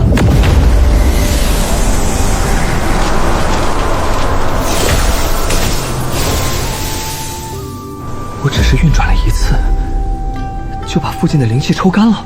现在即使没有6字真言加持，18气海依旧在自行吐纳，速度远胜从前。按照这种的速度，估计1年之内便能够尝试钢煞炼体。可惜，18气海再快，也要有足够的灵气可吸。此地灵气稀薄，难尽其用，日后还需另寻灵气充沛之地。眼下修行法门已经成功，怎么也该庆祝一下。昨日答应吕福胜要把事情解释清楚，正好顺便过去讨杯茶喝。三位今日怎么不炼体，改坐在这里叹气了？啊，陈兄弟，你来的正好。都是朋友，若是有帮得上忙的，我不会推辞。陈兄弟，在说我们的事之前，我还得先问清楚，你和焚香门究竟是什么关系？这么说，莫姑娘为了救你，便让你那般占便宜？事急从权，舍己救人，当真慈悲，不愧是名门正派的弟子。对，焚香门中还是有好人的。我的事儿说清楚了，现在该说说三位的麻烦了。此事因我而起，我年事已高，近日刚煞炼体屡屡失败，还连累诸位白费心力。可若过不了这一关，我便只能作画，只差一步便能续命。我实在不愿放弃，所以想求一份金刚伞助我炼体。你们想让我向莫姑娘求要？不敢，金刚伞太过珍贵，这份人情我们担不起。只是白骸谷忌讳将近，想请陈兄弟打听一下，焚香门是否出售金刚伞，价钱又是多少，我们也好提前准备。好，我替你们问。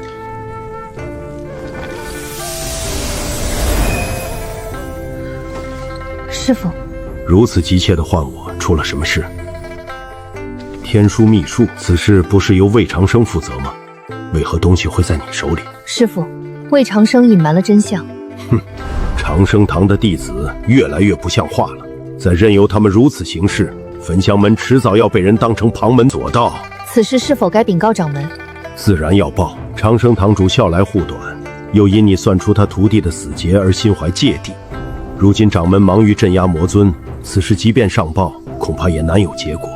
无救魔尊的尸身又出问题了。近50年，焚香门采摘的喜魂花翻了3倍，封印也随之削弱。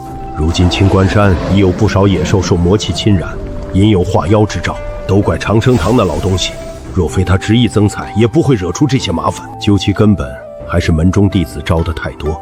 通玄境修士一多，想借喜魂花突破化神的人便多了。掌门又未加制止，采摘就越发失控。掌门为何默许？焚香门又无称霸之心，何必广收弟子？天道轮转，魔掌道消，正道兴盛1000年，恐怕已到了变局之时。无救魔尊复苏只是征兆，真正的劫难还在后面。宗门承平太久，弟子多不通诸魔之法，若魔门卷土重来，未必挡得住。掌门已是河道境，五派又同气连枝，何至于此？除了清河剑派那位剑仙，如今5大门派之中，还有几人真正将降妖除魔放在心上？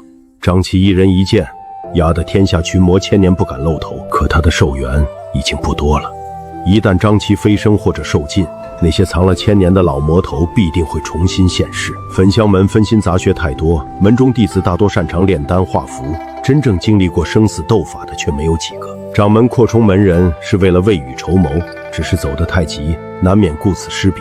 师父，那我们该如何是好？自然是吃好喝好，认真修炼。你也该突破通玄境了，近日便留在白骸谷，顺便整顿门中风气。弟子明白。听你方才所说，你对那个叫陈烨的散修似乎颇为欣赏。他天赋极高，师父送我的奇门铁球片刻便解开，指诀也是一学就会。若能拜入七星堂，师父定会多一位得意弟子。能得你如此夸赞，确实难得。只是盯上他的，可不止你一人。师父何出此言？清河剑派的苏纯一，你应该听过吧？清河剑派的老友来信说，苏纯一也很想识陈烨，曾多次邀他入门。放心，他已经拒绝了。清河剑派一心降妖除魔，不求长生，规矩严苛，弟子不是自幼培养，便是身负血仇。陈烨虽有天赋，却未必过得了他们的入门考验。白骸谷机会将至，我会禀明掌门，由你主持，到时苏纯一也会前来，你可与他多亲近，若能成为朋友，日后必有益处。徒儿，你留在白骸谷期间，多注意谷中的蛇。蛇？师父说的是哪一种？无论何种，都要留心。也可向当地修士打听，若见到骨骼外露的赤练蛇，立刻禀报，不得耽搁。徒儿明白。师傅，怎么到铸剑室来了？这个时辰你不是习惯去练剑吗？来给师傅请安，也有事想请教师傅。难得啊，为师早就没什么能教你的了。不过你来的正好，为师有2件事要交代你。是徒儿犯了什么错吗？算不上什么错，崔县之事虽不够妥当，却也无伤大雅。你带回的小姑娘天赋不错，教习们都很看好，也算替门派寻了个好苗子。那师傅要说的是什么？我那老友来信说，焚香门有意收下你推荐的少年，念在你与他相识在先，又曾见他入清河剑派，特来知会一声。焚香门？怎么，为那少年担心？陈烨虽是修行天才，却是谦谦君子，不适合如今勾心斗角的焚香门。谦谦君子，那老家伙也是这般评价。他徒弟好像也是个年轻姑娘，2个小姑娘都说同一个男子好，这听着怎么有点不对劲呢？师傅，你说有2件事，还有1件是什么？白海谷集会即将开始，5大门派都会派人参加，掌门让你代表清河派赴会，也好结识各派年轻俊彦。徒儿遵命。哦，还有，我差点忘了，将这个给你朋友送去。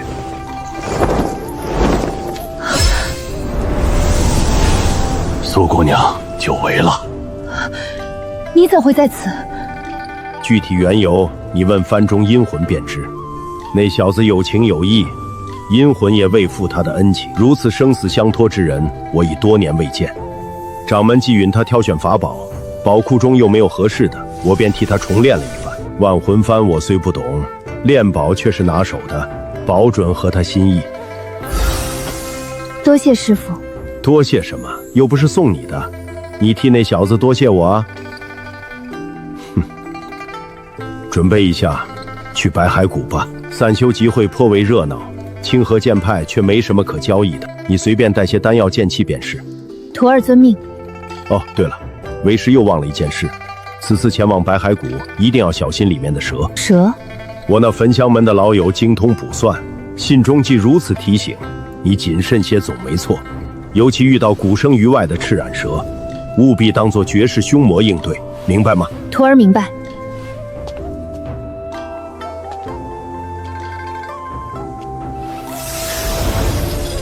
老人家，你们怎么会到了清河？那日姑娘受伤，恩公不愿独自离去，我们跟恩公的，反正我们商量一下，总不能眼睁睁看你们送死。商量以后，便冒险来清河剑派报信。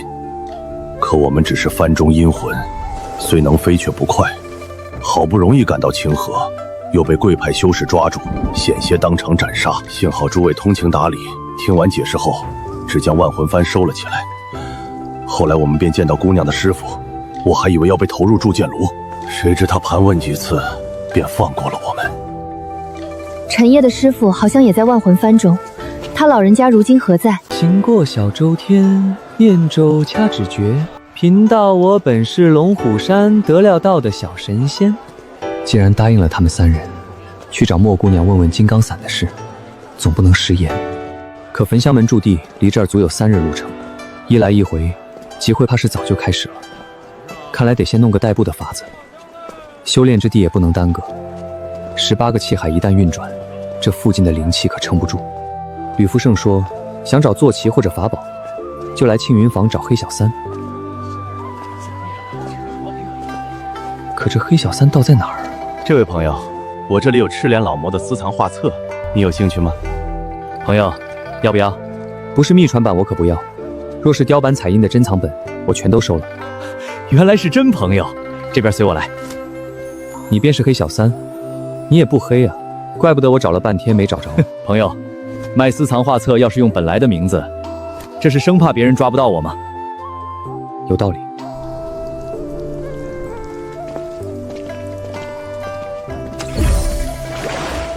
幻术，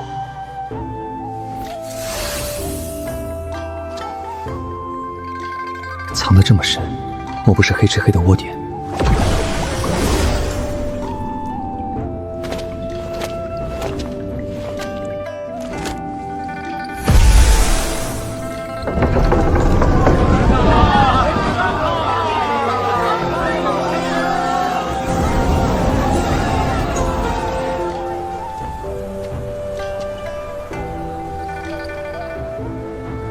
一枚苍珠，一本功法秘籍，这些都是我从白骸谷掘出的赤炼魔宗秘术。若非如今已成禁术，我岂会拿来出售？赤炼大法，魔域至尊，名字倒是一个比一个吓人。等等，这位小兄弟，你今日若是不买点什么，怕是必遭横祸呀！怎么，你还想强买不成？哼，无知小辈！赤炼魔宗的秘术岂可轻窥？便是封面几字，也会招来怨念缠身。待你午夜入梦，魔魂便化作噬梦妖蛇，吞食神魂。买我一本秘籍，我便赠你一道护魂符，如何？我正好喜欢玩蛇。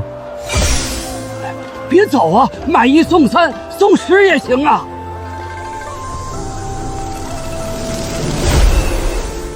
这修士控制虫子的手段，倒是有些意思。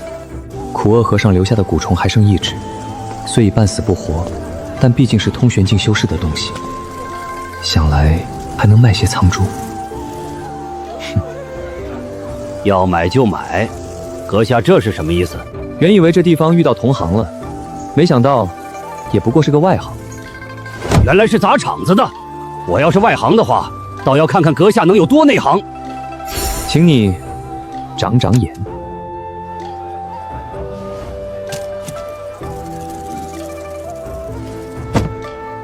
七窍枯骨蝉确是上品，可惜虚弱已久，看来你也不善饲养。哼，大言不惭。这枯骨蝉该怎么样，你又知道了？当然知道，此虫以怨气、毒兆和生灵执念为食，还需每3日喂一次鲜血。你这只分明久未进食，实在暴殄天物。说的倒像回事，可你这些蛊虫加起来，也比不上我这只病蝉。哼，你才不懂行情。我这些蛊虫品种虽差，却养得极好，合计值600苍珠。你这只枯骨蝉能否救活都难说，顶天了也就值500苍珠。就500苍珠，这枯骨蝉卖你了。你套我话？你就说要不要吧，反正你报价了，这里也不止你一个收蛊虫的。我这成交。小子，你上当了，这枯骨蝉养好了，至少值800，你亏大了。哦，那恭喜你赚了一笔。难道说看走眼了？自己才是吃大亏的那个？枯骨蝉卖了500，再加上其他杂七杂八的东西，差不多有2、3千苍珠了。法宝倒是不少，可惜不是华而不实，就是价格高的离谱。赚了这么久，竟然连一件像样的东西都没有。朋友，你这赚了大半天，什么也没买到。道友不仅带路，还兼职做推销吗？那是自然。朋友第一次来我们黑市，我总不能让你空手而归，否则传出去，往后的生意可就难做了。我看你转了好几圈，一直在留意代步之物吧？哦，你有好的推荐？许多修士喜欢以法宝代步，可法宝珍贵，限制又多，未必方便。若只为赶路，道友不妨考虑灵兽坐骑。灵兽，这可不好养活。灵兽也讲缘分，道友不妨去看看，说不定正好有合眼缘的。带路吧。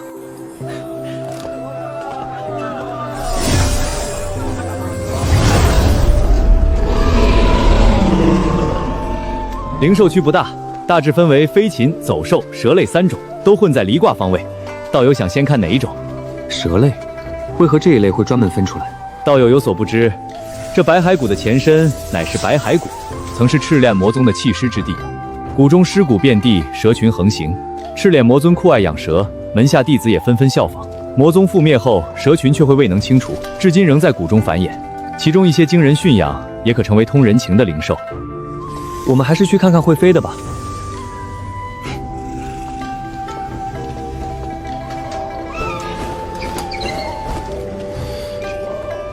这么大的飞禽，养起来应该很麻烦吧？道友放心，大多只需喂些寻常兽肉便能养活，有些甚至可以自行觅食，根本无需操心。还能放养？当然，不过若是吃错了东西，或者被别人当成野兽打下来，那就与我们无关了。原来如此。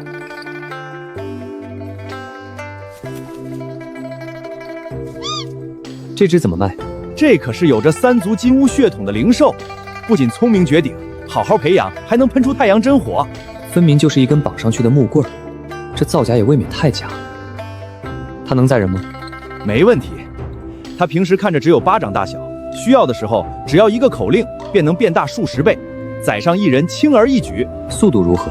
算不上多快，不过日常赶路足够了。关键是它好养物，不光吃肉，喂些果子也能养。这是1800仓猪，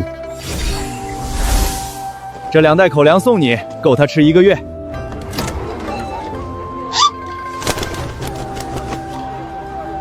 坐骑算是有了，可修炼需要的灵气还没着落。黑市既然找不到，等机会开始再看看吧。接下来去焚香门找莫姑娘，除了金刚伞，还得请她算算万魂幡和师傅的下落。小家伙，以后你就叫黑旋风了，这名字够霸气吧？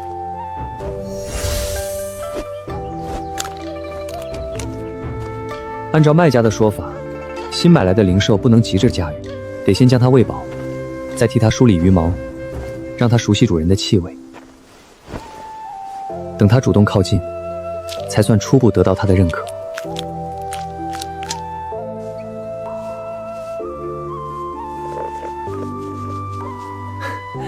来，给我看看你的本事。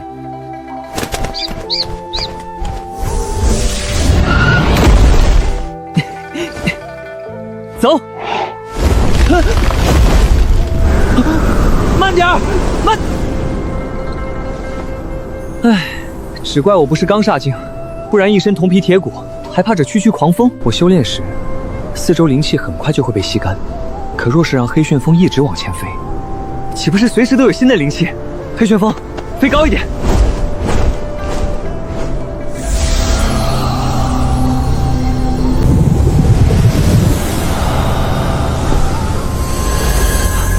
果然有用，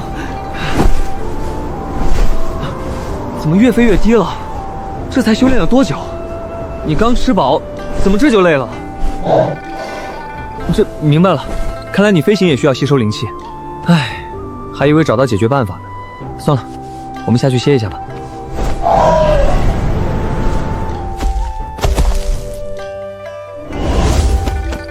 差点忘了，之前测试还剩了几颗兽血丹。药效虽然差了些，不过没有副作用。以后跟着我，吃香的喝辣的。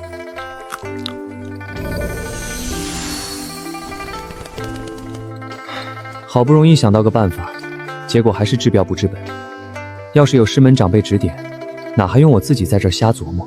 凡人也就罢了，连修仙都这么阶级分明。师傅要是在，至少还能找个人商量。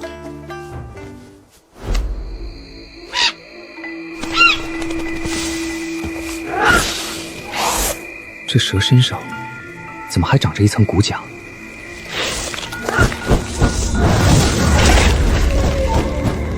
快变大！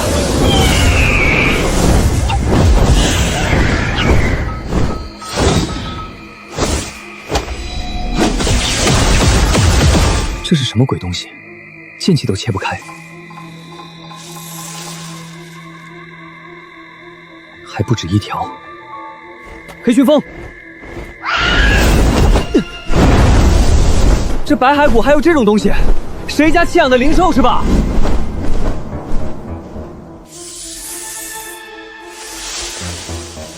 竟然让这小子跑了！刚才他在天上搅动灵气，弄出这么大的动静，是故意打草惊蛇。为什么不追上去杀了他？动静太大了，旁边就是清河剑派的驻地，他刚才用的就是清河剑派的剑气。看来事情已经暴露了，五大门派早有准备。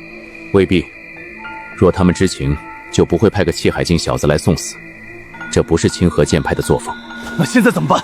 不管是否暴露，我们筹谋多年，如今已是箭在弦上。通知下去吧，计划有变，加快进度，先让这白骸谷的散修都变成我们的人。